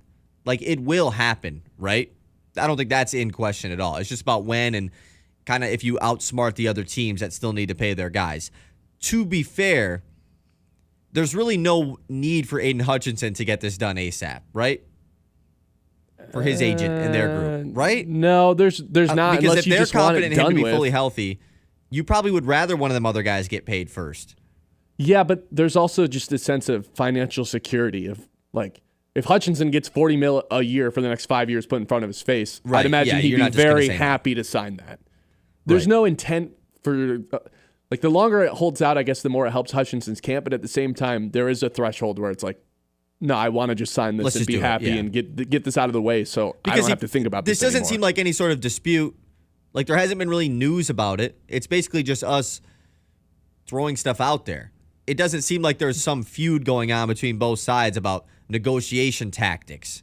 Which Maybe you can't there say the is. same about the Steelers and Watt. That seems Exactly. like something that could be a holdout situation. The Micah Parsons situation, I don't really know what's going on there. I wouldn't be shocked if that happened there, though, too. I don't think there's a scenario where we don't get Hutchinson at camp this week. You know what I mean? Right. He's going to be there. I'd be pretty shocked if he wasn't. Especially after being injured last year, too. Yeah, he seems hungry for He football. wants to get back out there. And it'd be even nicer if he was back out there with a brand new contract, at least in my opinion. It'd also be nice if every time your car broke down, you could go to Higher Standard Automotive. The name says it all. Honest, reliable auto repair done the right way the first time. Locally owned and operated, serving Midland with expert service and small town integrity. From oil changes and brake jobs to diagnostics and major repairs, they handle it with precision and care. ASE certified techs, fair pricing, and a commitment to doing things the right way. Because your car deserves better than just good enough. Drive in with confidence. Choose Higher Standard Automotive. It's the Ben Bosscher Show, live on 100.9 The Mitt. The Ben Bosscher Show, powered by the Forward Corporation on 100.9 The Mitt. Get ready, Michigan. Field of Frames Fest presented by Dow is taking over Dow Diamond September 26th through 28th. It's the ultimate celebration of gaming, esports, and community, bringing together fans, families, players, and industry pros for a 3-day festival like no other. Watch elite teams battle in high-stakes competition, the Valorant Collegiate Invitational and Rocket League Semi-Pro Showdown, each with $10,000 prize pools, a $5,000 Super Smash Bros. Open Tournament, and a 17U Fortnite Youth Tournament with $1,000 up for grabs. There's live music, entertainment, and activities for all ages, plus educational panels and hands-on workshops for those interested in tech, business, and gaming industries. Tickets start at just $25, and kids 10 and under get in free. Don't miss your chance to be part of a landmark event. Visit fieldofframesfest.com to grab your tickets today. Field of Frames. Experience the element of gaming. All fans on deck. It's Pontooners Weekend with the Great Lakes Loons. July 24th through 27th, presented by Sugar Springs Marine. Kick things off with our koozie giveaway and beer run on Thursday, with Yacht Rock on Friday. Saturday brings a bucket hat giveaway and a fireworks loontacular presented by Farm Bureau Insurance. The weekend wraps up with Super Splash Sunday and Meet the Team Day. For tickets, visit loons.com. Hey, I'm Ben Bosscher. And I'm Kyle Sandel. And the two of us are live every weekday on 100.9 The Mitt at 9 a.m. until noon, giving you opinions on the teams that you care about the most. The Lions, Tigers, Red Wings, Pistons, those teams. And a whole lot more. Whether we're breaking down a game from the night before, debating the biggest news from the day, or doing a draft or spread picks, we're always having fun. I mean, come on, it's our job to talk about sports. How could we not be having fun? So if the big games aren't enough for you, if you're a real diehard fan, this show is going to be perfect for you. You can count on us to be your morning sports outlet every day. The Ben Bosscher Show with Ben Bosscher and Kyle Sandel on 100.9 The Mitt. Have you noticed bad behavior has become normalized at interscholastic athletic events? Some fans seem angry. They lack civility toward one another. Some even get aggressive and unruly. Time out! What is going on? This has to stop. Let's not forget, school sports aren't just about winning. And they're definitely not an excuse to take your frustrations out on the official or the opponent.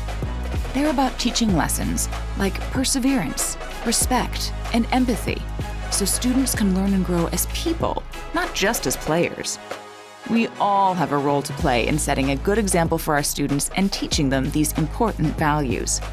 So fans, it's time to step up your game and behave positively at interscholastic athletic events in Michigan. This message presented by the MHSAA and the Michigan Interscholastic Athletic Administrators Association. The Ben Bosscher Show, powered by the Forward Corporation on 100.9 The Mitt.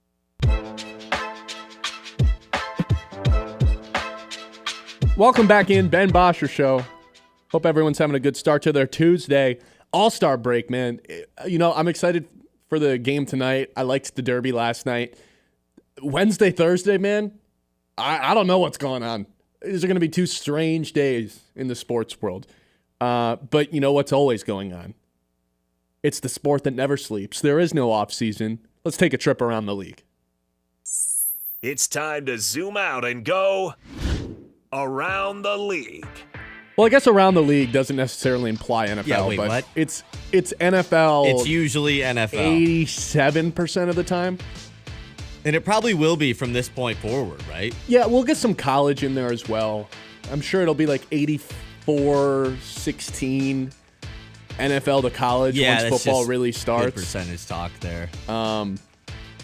Yeah, I don't know. We built this with the intention of just doing other leagues. We did a WNBA one earlier last week. Yeah, we've done a baseball one. I think we've done a basketball one. Hey, football. It's football, man. It's what fuels this country. Football. All right. We're doing fantasy football today because fantasy football season is right around the corner, right? You're about a month out from really getting into your fantasy drafts. I'm a big fantasy football guy. Yep. I know you're a big fantasy football guy. Of course. So I'm just going to throw you names. You let me know. Is this guy a good pick this year in the draft? A bust? Is it a boom pick? What are you feeling? And I'm going to give you their ADP, their average draft position as well on ESPN to see if maybe that's a good spot in the draft for him. So bust or trust is essentially what this segment is. Right, bust or trust. All right, first up, every year, always a tough decision. Do you want to take the rookie running back or not? Ashton Genty. He's going right now right around pick 10. Hell so yes. End of the first round. Trust. You know, Pete Carroll had that quote that was like, oh, well, just because we have a rookie running back doesn't mean we're going to rely on him. You know, he's not going to be the bell cow. Yes, he is. They're not running Amir Abdullah. You don't trust Amir Abdullah? Yeah, they're not running Amir Abdullah 5, 6, 7 times a game, right? This is going to be the Ashton Genty show. And now that the Raiders have a competent, play caller and Pete Carroll and structure, I think the Raiders might be candidate for most improved team, or at least one of them. New England probably in that conversation as well. But hey, if we're just doing the Ashton Genty thing, I would be all in on this guy as a fantasy football asset for your team It's him and Brock Bowers. They don't really have a true wide receiver one. So I think you're going to see. Wow, Jacoby Myers hate. Nah, I like Jacoby Myers too, but you're going to see Genty get the ball a lot in the passing game as well, which I think is why he's going to be so valuable here. Fair. Let's move to a guy you just said. Last year's steal of the draft. Bowers. Brock Bowers. But this year, much different story.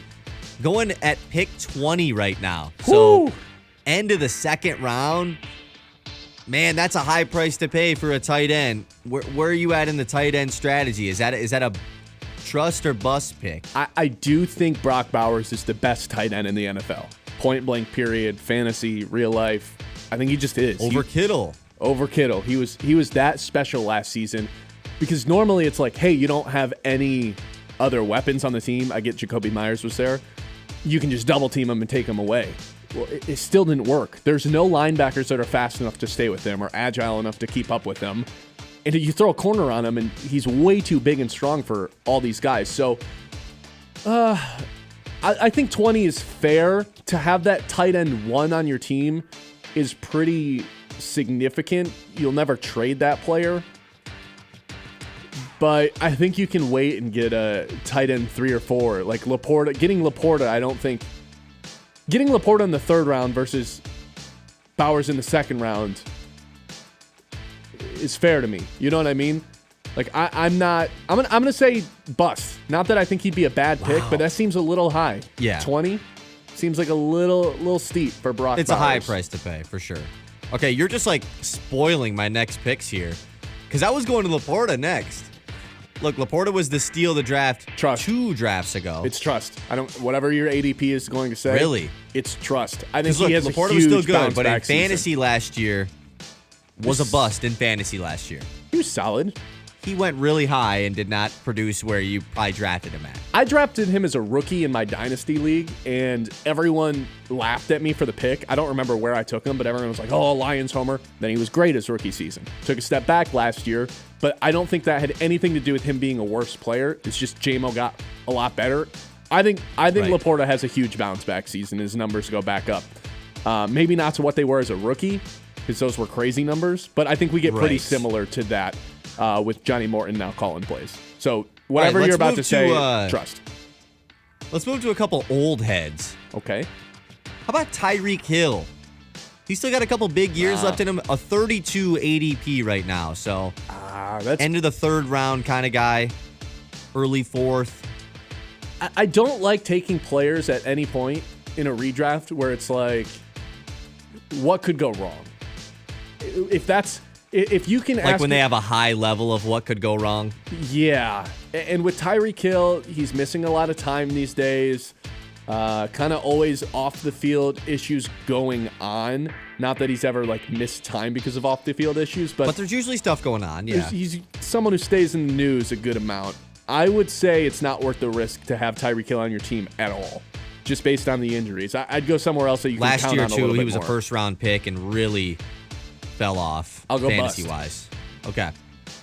And how about the big one? The guy that's going to be staring you in the eyes if you're at the end of the 1st round this year in a redraft. Christian McCaffrey. No. A 9 ADP right now. Going right at the end of the 1st round. Once a player hits the, hey, I was the best player in fantasy, I feel like it's very rare that they repeat that. Yeah. And especially if they have a year where their best player in fantasy take a huge step back because of an injury or something, getting back to that point and reclaiming your throne is basically impossible.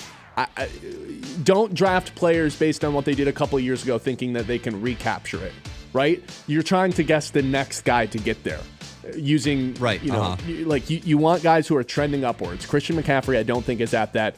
That is someone that I will personally be avoiding drafting in redraft I want to say bust right now, but if I'm picking at pick 9 or 10 and I get there and I see his name, who else is on the board at 9 or 10? It's going to be so like an Ashton Genty, an AJ Brown. I'd rather have either of those guys. A St. Brown probably in that mix. I'd rather have either of those guys. Probably. But man, it's hard to pass up on McCaffrey. Yeah, you're not wrong. He does an every other year kind of thing a lot of time. Okay, let's do one more. Okay. This guy was the darling of the draft last year. He was that guy you're trying to predict to be good next. Went first, second, or third in most drafts? Breece Hall. Breece Hall. I'm ADP all right set. now, Ben, of 43. He's going all the way to the 4th or 5th round right now. It's a first-round pick last year. He was a top 3 pick last year. I don't like Breece Hall. I like Braylon Allen, not like more than Breece Hall, but like enough to where it's like I don't think Breece Hall is like the dominant RB1 over in New York. But 43 is kind of crazy. Yeah, if I'm at the beginning of the 5th round and he's there, it's like, how much of a risk is that? Pretty big risk because there was a lot of games last year where he didn't even eclipse 10 points. Yeah, where he was really bad, yeah. And I just don't Justin think Fields he's is there, who's a rushing QB. That's a good point, too. I just don't think Breece Hall's that good of a running back. Like, forget fantasy football. Sometimes, just in general? Sometimes I fall into this trap in fantasy where I just want good football players on my team, especially when I'm building my dynasty team. That's why Mahomes is my quarterback. Right, that's why you got Brian Thomas and Travis Hunter in our one league. Yeah, I just want good team. players. I'm not thinking about fantasy as much. And if you're taking that advice, then I would not be taking Breece Hall and wanting him on my team. It's just not an asset I want. Right. You know? All right, there you go. It's trust or bust. Around the league, fantasy football edition. 989-837-6125. Linked Technologies. Stay secure, stay connected, and stay ahead with Linked Technologies, your local IT experts in Midland. From small businesses to large operations, they can provide custom tech solutions that actually make your life easier. Specializing in networking, cybersecurity, and cloud services, managed ICT support, all under one roof. Fast, reliable service with real people who speak your language. Whether you're upgrading, protecting, or troubleshooting, Linked Technologies keeps your systems running smooth. Visit linkedtechsolutions.com to see how they can help your business work smarter and not harder. The Ben Bosscher Show, powered by the Forward Corporation on 100.9 The Mitt. For 100 years, Forward Energy has been more than just a home heat and fuel provider. We've been a part of your community, and you've been a part of our family through every storm, every season, and every moment. We've been right here, keeping you warm and safe. As your hometown energy provider, we deliver more than just propane. We deliver peace of mind with reliable service, quality you can count on, and a commitment to always being there when you need us most. Forward Energy, 100 years strong, fueled by family, powered by community. It's July, it's hot, and Bounce & Bites is bringing the splash. Every bounce house, slide, and inflatable at our event will be soaked and ready for action. Water slides, splash zones, and giant slip and slides. Bring your swimsuits, towels, and sunscreen. We'll have the food trucks, the music, and a whole lot of good vibes. It's free to attend, and every dollar raised helps local kids get involved in sports, music, and more through the Moody Foundation. Join us Sunday, July 20th in Midland. Details at bounceandbites.com. The word bounce, the letter N, the word bites.com. The Moody Foundation, making a splash for a great cause. This is more than just a lineup. It's a daily ritual for the die-hard Michigan sports fans. At 6 a.m., Anthony Bellino wakes up the state with Spin on Sports. I do not believe it. At 9, the Ben Bosscher Show is appointment listening hosted here in the Great Lakes Bay region. I would like to buy some Casey Mize stock. America's Best takes over at noon. The Herd with Colin Cowherd. Well, what about Patrick Mahomes? And at 3, Bill Simonson brings it home on The Huge Show.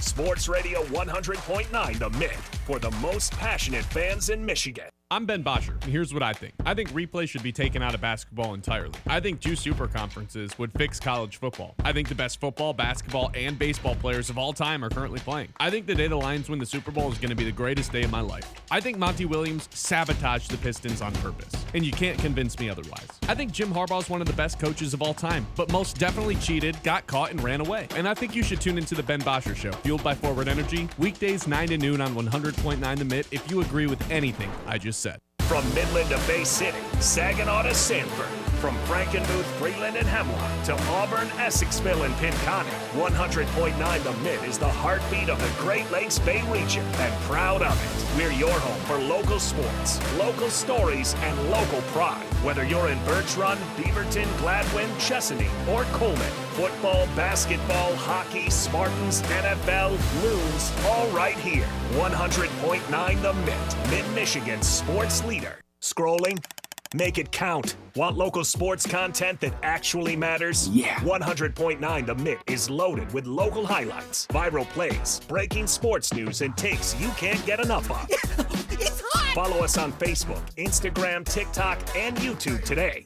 and you'll never be out of the loop on the Lions, Tigers, Pistons, Red Wings, Michigan, Michigan State, and even the biggest stories in high school sports in the Great Lakes Bay region. 100.9 The Mitt, Mid-Michigan's sports leader. All right, folks, let's get started. Parents, thanks for coming. As many of you know, I'm Coach Mather. Tonight I want to talk about the season, of which I only have one expectation: that everybody gets stronger. When I say get stronger, I'm not referring solely to physical strength. Sure, we'll be in the weight room, we'll be running stairs, but we're also going to focus on developing mental toughness and grit, because those are the characteristics that allow us to achieve greatness both on and off the court. So, how do we develop those things? By getting comfortable with a challenge, by cultivating the confidence necessary to overcome adversity in all forms. That's why I coach. That's my purpose.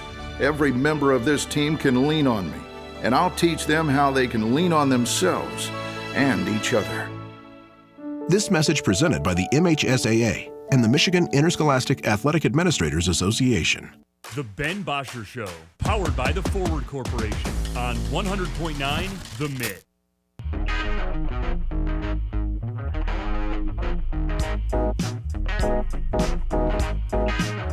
All right, training camp starts later on this week. Rookies report tomorrow.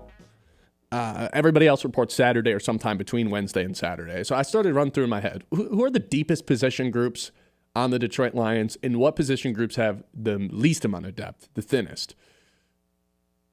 I think for the deepest group, Kyle, as crazy as this sounds, and maybe I'm walking into a trap here because I feel like we've done this a handful of times, but I'm going to go ahead and walk into the trap again. The depth of the secondary, specifically the corners, not so much the safeties. There's not really a ton of depth there. But it feels like the Lions did a pretty good job revamping the cornerback room to the point where I don't think we're going to get another Kindle Vildor, Khalil Dorsey situation in the playoffs. God forbid another insane season injury-wise. You have Terrion Arnold and DJ Reed on the outside. You've got Ennis Rakestraw looking to get some more run this season. You've got Avonte Maddox, who maybe is a little bit more of a safety nickel hybrid. Either way, you've got options out there, and not even bring up Amik Robertson.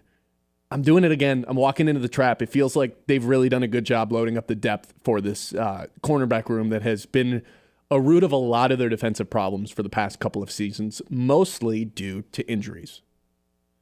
I'm right there with you. I mean, this is the spot that I've been talking about all offseason. Like, this is a really deep group. The fact that your second-round pick from a season ago probably isn't going to see the field a ton just goes to show, like, when healthy, obviously. That goes to show how good this group is. I think especially with how Amik Robertson looked at the end of the year last year. Before he broke in that game arm against Minnesota. Like, the way that he looked, it really made you think, oh, man, we don't need Carlton Davis. We got Amik Robertson. And then obviously he gets hurt. They go out and get DJ Reed, which love the move. They are super deep at that spot, especially if Terrion Arnold continues to grow and can really fix a lot of the penalty issues that he had in year one. I think he already fixed those in the second half of the last season. He had and I also think eight on the playing season. Without Aiden Hutchinson, man, who's not there to get pressure on the quarterback. Like, with him coming back, that takes off a ton on Terrion Arnold's plate. And honestly, like, Terrion Arnold was at his worst when Aiden Hutchinson was playing, but those two things don't necessarily correlate. It was early, yeah. Yeah, it was early on. It's the hardest position to really get thrown into in the NFL. Nobody played more man coverage snaps than Terrion Arnold across the league last year, not just rookies. And yeah, it took him a little bit of an adjusting period, especially considering look who he had to play in the first couple of weeks of the season. You've got a veteran coach, quarterback, receiver combo in the Rams to start out the year. Then you've got a potential Hall of Fame receiver in Mike Evans and Chris Godwin week 2. Arizona was a little bit of an off week with Marvin Harrison, but then Seattle right back into the mix. Dallas, known for their passing attack. But you look at the penalties that he drew 10 the entire season. 8 of those came in the first 4 weeks of the season. So he only had 2 penalties from week 6 to the divisional round of the playoffs. Right? Like, he did start to figure it out. He didn't have a penalty since the Green Bay week 14. Like, he went 6 straight games without a penalty to close the season. And I read this ESPN article that was like one player to monitor for a breakout season for every team. Guess who was listed as the Lions? Terrion Arnold. Look at all those other first-round picks that the Lions have pumped out and that Brad Holmes has taken. They seem to pan out. I would like to buy Terrion Arnold stock. I think this is going to work out for him. But the good news is, if it doesn't, they have a pretty deep group behind him. Yep. I'm not saying it doesn't as far as he gets benched, but like they just have guys behind him that are there to step up, and it's not the Kindle Wilders of the world. Matt DeVries. What are the odds that he shows up on the Lions team this year? Pretty likely, I would say. He got signed by somebody else, though, right? I don't know if he made their roster, but I think he's definitely on a training camp roster of some other team. No, you're thinking of Ife Melifonwu, aren't you? Or did Khalil Dorsey's still with the Lions. He's on their depth chart. Yeah, Dorsey's coming off of that broken leg. Remember that really gross injury? Oh, yeah. Yeah, Wilders with the Bucks. Yeah. I always get Khalil Dorsey and Vildor confused because it's just two guys that I have the exact same feeling. Let's not do Dorsey dirty, all right? Kindle Wildor is much worse. Either way, usually bad things are happening when those two guys are in the game. Matt DeVries texted in and said, hardest position in the NFL to be thrown into is quarterback. I disagree. Yeah. You disagree? Yeah, we've seen like back-to-back seasons where rookie quarterbacks have done some historic. We saw a rookie quarterback bring a team to an NFC championship. Where rookie quarterbacks suck. We just saw a rookie quarterback lead a team to an NFC championship. Last year before that, we saw a rookie quarterback win a playoff game. We also saw rookie quarterbacks literally last year be terrible. Because they were put in bad systems. If you can set your rookie quarterback up to succeed. So if Will Levis was in the Commander's system, he's just great? That's not what I said. But these guys are coming in to the NFL now with way more experience than ever before. Like, even look at a Bo Nix. Bo Nix balled out last year because he got spoon-fed in offense because he played so much college football that Sean Payton was like, no, I can keep this guy in the reins of my playbook. I mean, the cornerbacks can play 6 years of college football, too. It's not just a quarterback thing. You're right. But no, obviously the talent of receivers in college and NFL is much different. Yeah, I think that's the hardest. I agree, transition. It's one of the hardest ones. Yes, but quarterback for sure is number one, and it's in its own tier. I disagree. The guys are coming in with way more experience now. There's an expectation to be able to compete right away with your rookie quarterbacks, situation dependent. There's Daniels, an expectation CJ for corners Stroud to come in and be good, too. I mean, look at Sauce Gardner when he came in. He was elite his rookie year. Derek Stingley Jr., the same. Like J.C. Horn, who's honestly fallen off from his rookie year. Pat Surtain. These are all top 10 guys taken at corner that have been really good right off the rip. No, you're right. I think in general, guys are coming into the league expected to contribute a little bit faster. And that's not only a football thing. I mean, you look at the Major League Baseball draft. Yeah, baseball guys are really shifted. Flying up through the prospect ranks now. And it's like if you take a college guy, he better be contributing within a year. It's like, why did you not take a high school guy? Correct. 989-837-6125. The thinnest position group on the Lions, you could argue is safety, honestly. Like, you talk about all this depth that the Lions have with the corners, and you have the best safety duo in the NFL in Brian Branch and Kirby Joseph. But I feel like that just has to make it not the answer, though. Yeah, but I'm not talking about the top-end just because talent. the starters are so good. But that's not what this conversation is about. This is about the depth, and the depth of the safeties is 7th-round pick Dan Jackson out of Georgia and Maurice Norris and like Lauren Strickland. You're not feeling real great about any of those guys playing. God forbid anyone get hurt. And I mean, are they upgrades? And you have Avonte Maddox too, who we don't really know where Avonte Maddox is going to be playing yet. Kind of seems like a chessboard player. Hometown kid though. Yeah, similar to an Ife Melifonwu. You can kind of put him anywhere. And Ife Melifonwu, I thought was like, he had a bad season last year. Injuries kind of plagued him, and then he got thrown into the wild card game because a ton of injuries were going on, and he was really bad. But I have fond memories of Ife Melifonwu from the 2023 season. Man, they used him as a utility piece, man. He was a little blitzing the quarterback, a ball hawk. A little Brian Branch before Brian Branch that you could throw in the box. Obviously not as good as Branch, but yeah, I liked that. But now, they're missing that piece, and it's like, hey, 7th-round pick Dan Jackson, you're now the 3rd corner on this team, or the 3rd safety on this team. There's not a lot of depth at that position. I'm just saying. No, you're right. What about offensive line, though? Because they kind of are. There's a lot of guys. Deep? It's hard to say that they're, that's a better way of putting it. I wouldn't say they have depth, but there's a lot of players there. Yeah, because even looking at, right, who wants to hear me rip off reserve offensive linemen for the Lions? Yeah. That's what time of year we're in, man. But between like Giovanni Manu and Colby Sorsdale and I guess Dan Skipper. Yeah, Dan Skipper. Like there is depth. You just don't, other than Dan Skipper, you just don't exactly know what you're getting. Right. Yeah, you so got like Miles I don't know if Frazier. that counts as depth, but there is guys there in place to kind of rotate through. But there isn't a lot of top talent, which that's why I think the safety stuff, I get it, they don't have any depth, but you still have two really good guys up there. There is depth with the running backs. There's not really depth with the quarterbacks, but I don't know if there's any NFL team that has depth at the quarterbacks. The Steelers last year? The offensive or the defensive line, I think it's interesting because another situation where you have a ton of guys, but I actually believe in the depth here a good amount. And that's not only interior, but exterior or outside guys as well. Like, I'm going to work off the assumption that they're getting Zadarius Smith back. So just on the outside, you've got Hutch, Smith, Marcus Davenport. You can put Levi Wunzarika out there. You can put Josh Pascal out there. I think I just named 6 guys that you're pretty comfortable with playing on the outside. And that doesn't even include Derek Barnes, who's kind of in that spot a good amount at Sam linebacker. And then on the interior, you've got Levi Wunzarika, who can play on the inside, Josh Pascal as well, Lee McNeil once he's healthy, Tyleek Williams, Roy Lopez. Like, you've got a ton of guys. DJ Reed Durr.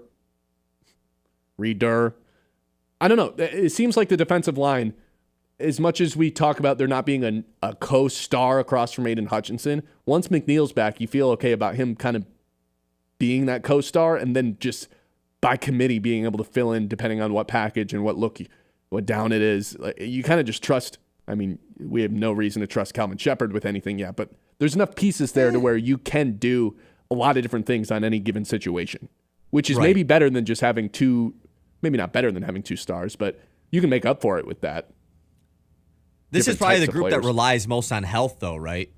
Just based off of last season. Yeah. Yeah. I mean, you could say that over the secondary, but like Hutchinson, McNeil, Reeder, who's been kind of banged up in his time here in Detroit. Levi Onwuzurike had his first healthy season of his career last year. Balled out. Josh Pascal has dealt with injury. Like Davenport, obviously, never been healthy. So this group is deep, which is important for the health needs, but it also can dwindle away pretty fast. 989-837-6125. What position group's the deepest? What position group is most thin here for the Detroit Lions? Hey, we're well into the summer. And if you still want to, tackle the gardening things before summer is done, well, Midland's go-to spot for all your gardening needs is Maple Hill Nursery. From vibrant flowers and shrubs to trees and seasonal plants, they've got your garden covered. Expert advice from local growers who care about your success as much as you do. Quality plants, quality soil, and all the tools you need to make your yard bloom. Stop by Maple Hill Nursery to get inspired or grow something beautiful this season. Find them right here in Midland, your garden's new best friend. The Ben Bosscher Show, powered by the Forward Corporation on 100.9 The Mitt. It's time to remember that.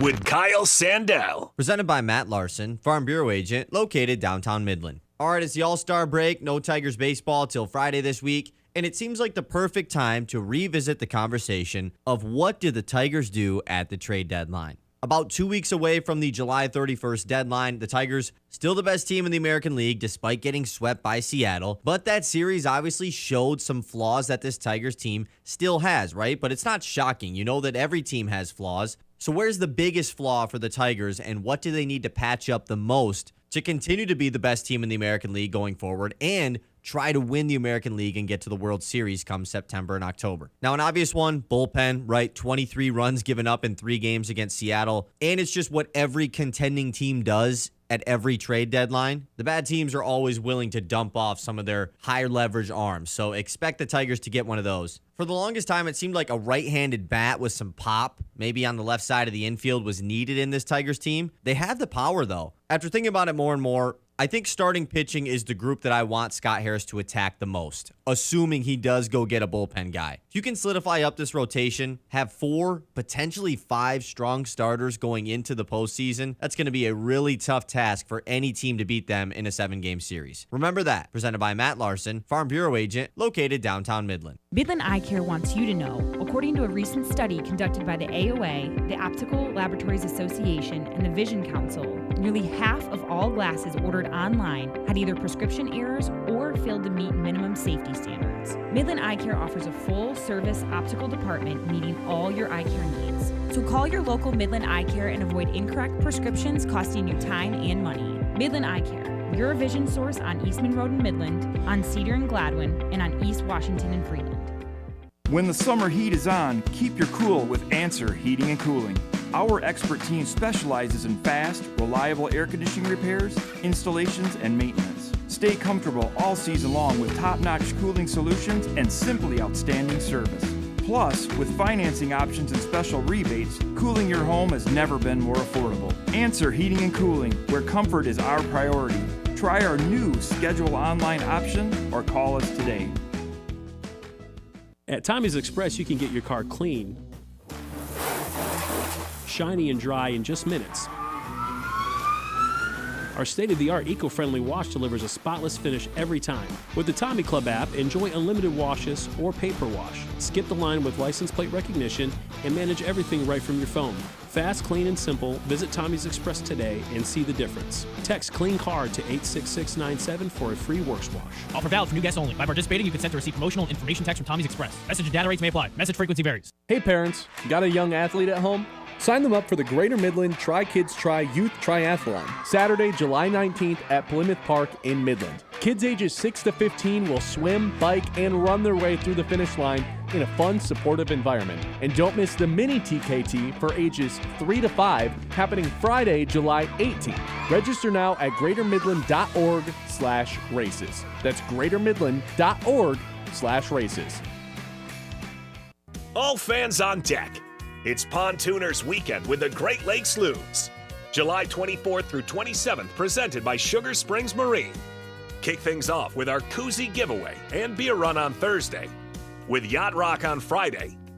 Saturday brings a bucket hat giveaway and a fireworks loontacular presented by Farm Bureau Insurance.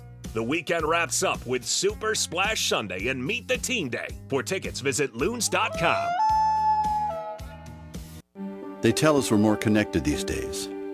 We have cell phones, email, text messaging, yet we've never felt more disconnected from the people we care about the most. We need a place that's all about bringing us together. Say hello to the Great Lakes Bay region, where towns like Saginaw, Midland, Bay City, Birch Run, Chesaning, and Frankenmuth help us leave behind the overscheduled world we live in and visit a place we haven't seen in a while, one where the people make us feel right at home. And we remember just how bright our kids' eyes get, peeking through a riverboat railing, just to catch a glimpse of the wildlife. So let's go fishing, bird watching. Let's blow the suds off a local tap, take a tall ship dinner cruise at sunset, or stop by a festival just because the name made us smile. Right here in the Great Lakes Bay region, where reconnecting with what really matters is pure Michigan. Your trip begins at michigan.org. The Ben Bosscher Show, powered by the Forward Corporation on 100.9 The Mitt.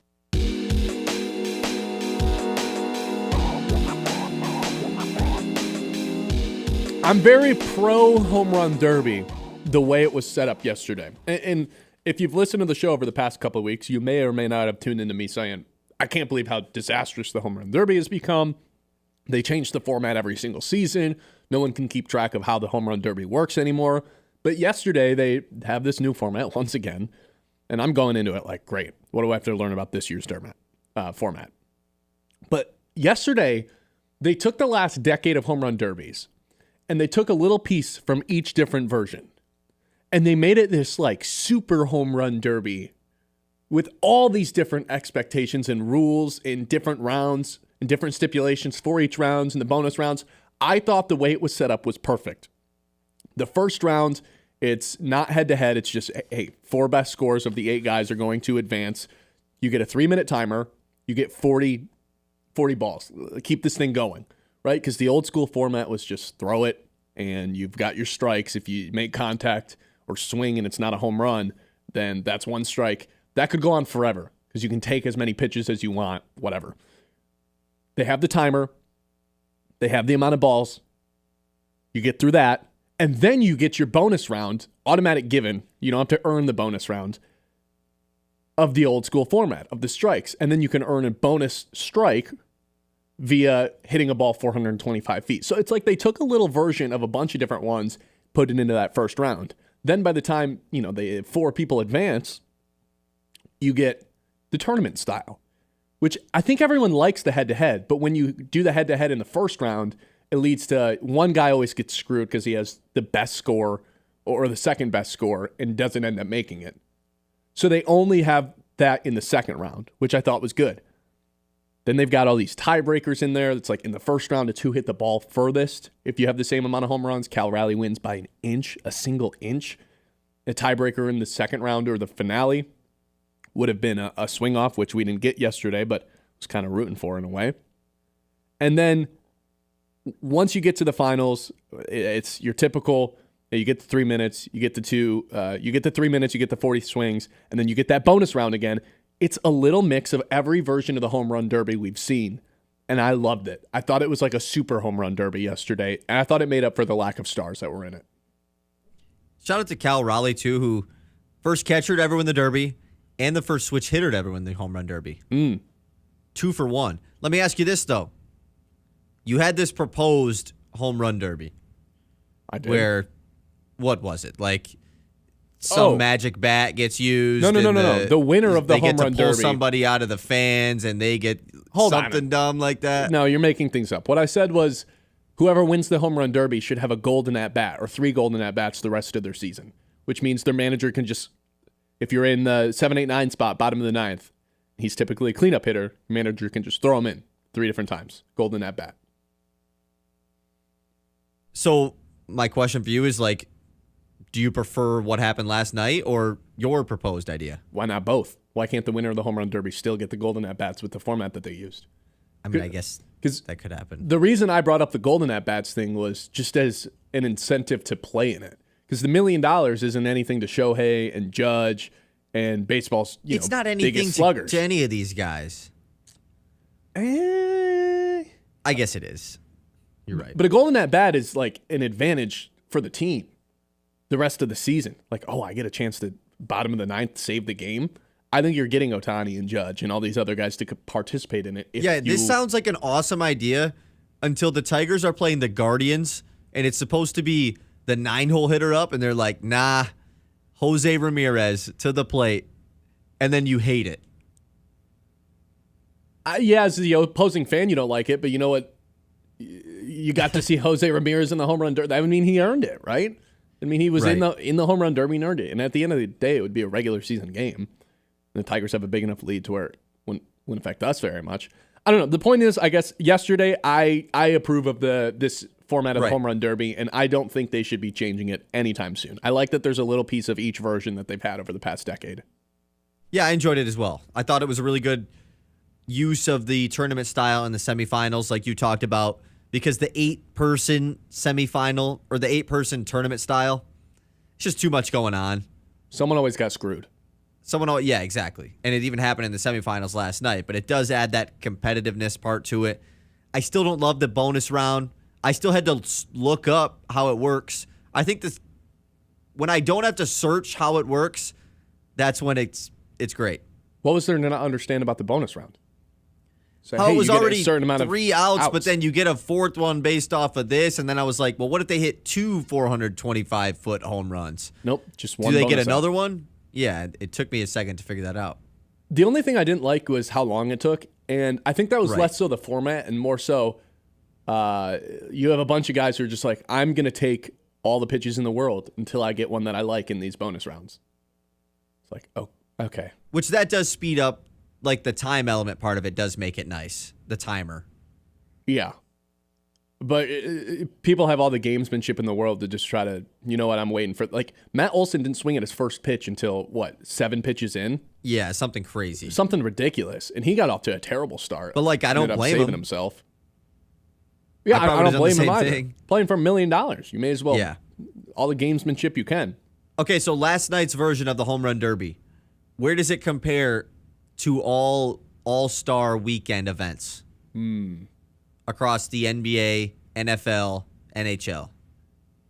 If O'Neal Cruz is competing, number 1. If O'Neal Cruz is not competing, number 2. I still love the dunk contest. I do. I'm a sucker for it. I'm counting like all-star game too, just the game in general. Oh. Right. I mean, that's an all-star weekend event. There's not really... Like the NHL stuff this past year? No, I guess the Frozen Frenzy or whatever they called it would still be first. But I don't know if that's sustainable to do every single year. I feel like that takes away from the Olympics and some of the other stuff. That felt like a capture lightning in a bottle moment. I bet they try to do it again, but I don't know if it'll be as special. And I also will still stand on the fact that if the highlight of your season and your most, where most fans are watching is the All-Star break compared to the finals, probably doing something wrong if you're the NHL. Yeah, that's fair. I mean, I do totally agree with your point of like the Four Nations face-off was probably like a 1 year juiced up thing. Like it's not going to have the same vibe and feel to it. No, because there was also some political cool things going on that kind of juiced that up between Canada and the US. When it's like Canada, like we hate Canada, Yeah, what's up with Canada giving us this bad air quality? Dude, I know. I'm still getting this air quality alert thing. We're spending all these hours outside this week. I know. Thanks a lot, Canada.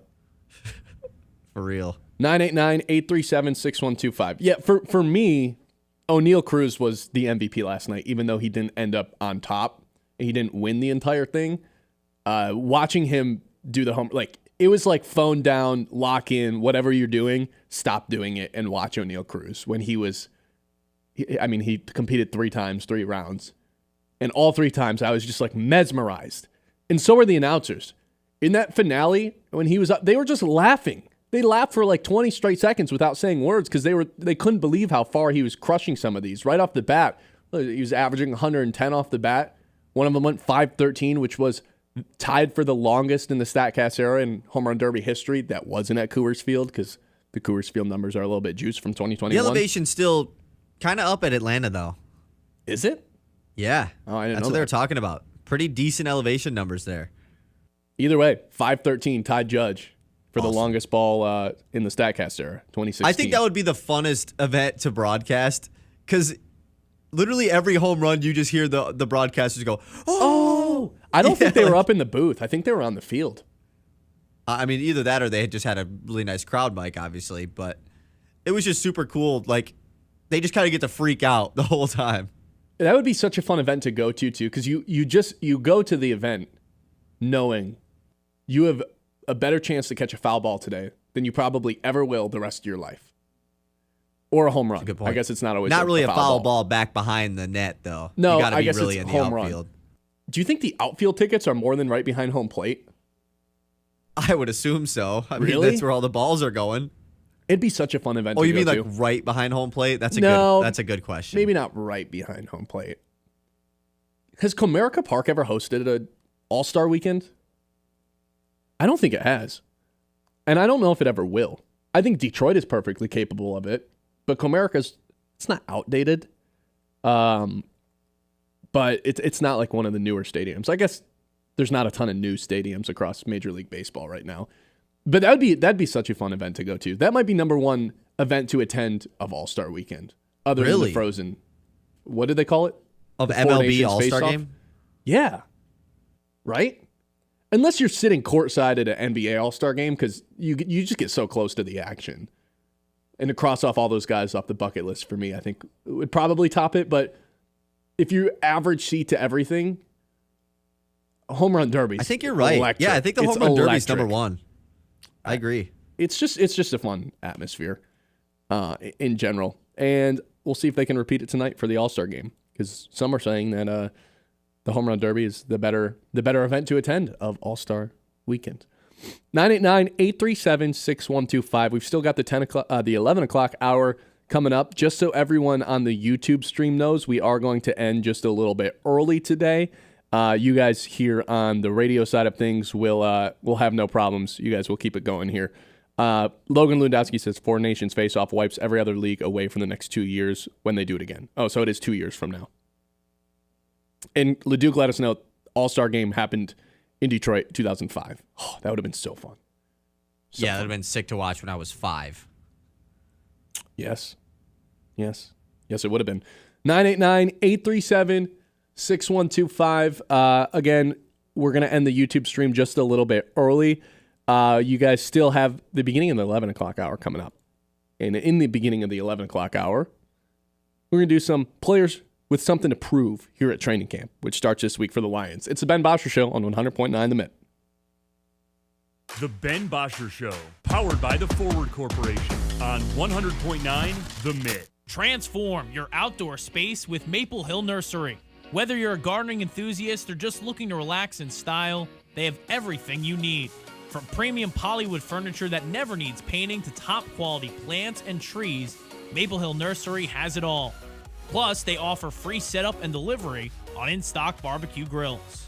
Visit them today just north of Midland Mall or check out their website for pro tips and expert advice. Maple Hill Nursery, making your yard the place to be. A beautiful yard increases both the value of your home and the quality of your life. Commercially, landscaping creates a positive impression of your professionalism and commitment to community, customers, and employees. Cervinsky Sod has been creating and maintaining outdoor spaces for 56 years. Whether your project is residential or commercial, the team at Cervinsky Sod Services will work with you to build and meet budgets and finish the job with top quality and in a timely manner. To get a quote, call 989-835-4810 or visit CervinskySodService.com. You have better things to do than to job hunt or scramble to find your next great hire. So let Spherion do it. We say local is our superpower because we live and work where you live and work. We know the local job market. We're here in person. And we're locally owned, so you won't find a partner who's more engaged and literally invested in your success. If you're ready for something better, start with Spherion. Visit us online at Spherion.com to find your local Spherion office. Let's get to work. All fans on deck. It's Pontooners Weekend with the Great Lakes Loons. July 24th through 27th, presented by Sugar Springs Marine. Kick things off with our koozie giveaway and beer run on Thursday, with Yacht Rock on Friday. Saturday brings a bucket hat giveaway and a fireworks loontacular presented by Farm Bureau Insurance. The weekend wraps up with Super Splash Sunday and Meet the Team Day. For tickets, visit loons.com. We're in your town, your school, your huddle. 100.9 The Mitt is here for sports fans in the Great Lakes Bay region. From the hardwoods of Saginaw to Midland's Friday Night Lights. From the streets of Bay City to Freeland, Frankenmuth, and Hemlock. We roll through Beaverton, Auburn, Pinconning, Essexville, and Shepherd. All the way to Gladwin, Birch Run, Coleman, and Bridgeport. This is your sports station. High school, college, NFL, the Loons. It's all right here. 100.9 The Mitt, Mid-Michigan sports leader. Why are interscholastic sports called the last classroom of the day? Because they teach students important life lessons like teamwork, accountability, and perseverance. School sports are so much more than a game. They're about developing the whole person. That's why they're an essential part of every student's education. Encourage your student to participate in the last classroom of the day. Interscholastic sports in Michigan. This message presented by the MHSAA and the Michigan Interscholastic Athletic Administrators Association. From the Blazy Electric Studios, this is Sports Radio 100.9 The Mitt, WLUN, Pinconning, Bay City, Saginaw, Midland.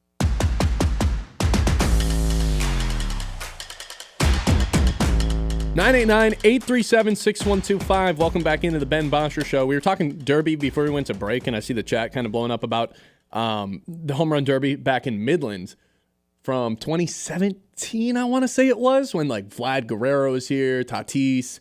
That would have been so... I don't know why they got rid of... Well, I do know why they got rid of the minor league all-star game, because they replaced it with the futures game, which is probably just the better event in general. But, man, the high A, or I think at the time it was low A all-star game of bringing all your best players to one spot and doing a home run derby. Like, could you imagine all the best players in low A or high A right now here at Dow Diamond doing a home run derby? That'd have been awesome, man. That'd have been so fun. So fun. LeDuc said we were able to see Vladdy crush one in Midland. Preby said we caught one from Kenley Jansen. Like, that's so awesome. Would have been cool. Let's see here. Kenley Jansen, former two-way player. Yeah. Josue DePaulo's like, why would we do a home run derby here when I can go to Atlanta and just hit home runs there? Just hit him off AAA guys. Yeah. Okay, training camp starts this week. There's 3 players that stick out to me with a lot to prove as we get into camp. One of them will be reporting tomorrow, and that would be Tyleik Williams, rookie, first-round pick, 28th overall. The Lions drafted Tyleik Williams with the idea you're going to play right away. That's the expectation, I think. Ali McNeil down for the count for the first 10-ish, 11-ish weeks of the season. DJ Reader on an expiring contract. I think they want Tyleik Williams to contribute from day one. And with most of the first-round picks that Brad Holmes has drafted, Sewell, Hutch, J-Mo, Gibbs, Jack Campbell, Terron Arnold, all of them have contributed from day one. The slowest guy to kind of get involved was obviously J-Mo, but that was kind of different. I would probably say Jack Campbell because they kind of slowly worked him in and tried to figure out a bunch of different ways to play him before they were just like, actually, you're just going to play linebacker. So with the expectation, and obviously Tyleik Williams drafted 28th is a lot different than a lot of these guys being taken in the top 10, top 15. But with Tyleik Williams, I think there is some sort of expectation of, hey, we need something from you right away. Otherwise, it's a little bit of a disappointment. But I don't know if it's a guarantee that he is giving the Lions something right away because we're yet to see this guy in a Lions uniform really partaking in drills. He kind of sat out from rookie minicamp because his season was so extended being at Ohio State and playing all the way through a couple weeks into January would be the month that the college football season ends. So he kind of had rookie minicamp off. And so this week, this Wednesday, it's probably going to be the first time we see him really partaking in reps. But we've still got Levi Wunzurike, Josh Pascal knocking on the door trying to take his job. Obviously, these guys are going to be competing. I think Tyleik Williams has to prove that he was worthy of this 28th pick and that he can play right away and help fill the void of Aleem McNeil. Giovanni Manu would be another one. Lions traded away 2025 third-round pick to jump back into the 4th round and take him in the 24 draft. I think it's the worst pick Brad Holmes has made so far as the Lions GM. They say we don't draft on measurables. Well, this guy measures out at 6'8", 350, and has played 0 snaps so far in the NFL. So tell me, why'd you draft him? You wanted him to be a project. You wanted him to be a long-term piece. But you gave up a 3rd-round pick to take a guy in the 4th round based on his measurables. Again, he hasn't played yet. 0 snaps. To me, he has to prove that he was not a giant mistake. He has to prove that he was worthy of being taken in that spot. Otherwise, I think it is Brad Holmes' worst draft selection. And then the other one would be Jameson Williams. Not because he has anything to prove on the field. He's just got to stay out of the news. Stay out of the headlines. Be healthy. He's only had 1 training camp, fully healthy, full participant in his NFL career of the 3 seasons. He's heading into year 4 now. Crazy how time flies. I just need him to be available and out of the news, right? We don't need any J-Mo got arrested or suspended or pulled over or posted a video that was controversial. We don't need any of that. Just stay healthy, keep those hamstrings glued together, and work. That's all I'm asking for. Those are the 3 guys that I think have the most to prove here with training camp. Am I forgetting anyone, Mr. Kyle Sandman? I got a good one. Let's hear it. It's a dumb one, but man, he's got something to prove. Hendon Hooker. Okay. I mean, make your case. Can you be the backup quarterback?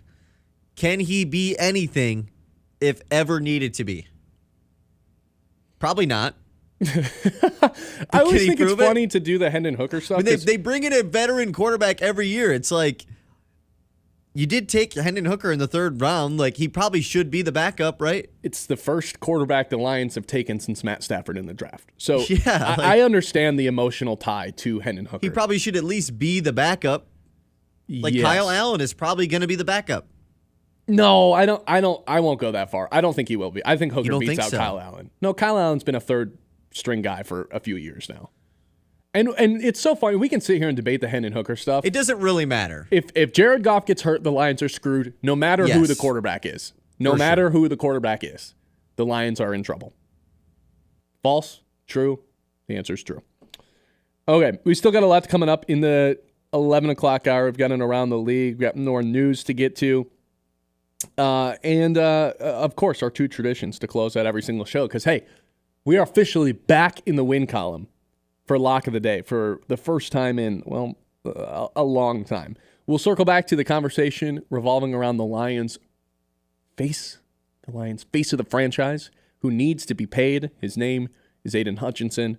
And Amon-Ra St. Brown now being the 8th highest paid receiver in the NFL, I think is a perfect example as to why it is important to pay Aiden Hutchinson as early as humanly possible. All of that coming up in the 11 o'clock hour. Also predicting Colin Cowherd's open. We think he's back. For all you diehard 100.9 The Mitt listeners out there, I think today is finally the day Colin Cowherd is back on the air, because it's been like 2 weeks of no shows. It's the Ben Bosscher Show live on 100.9 The Mitt. The Ben Bosscher Show, powered by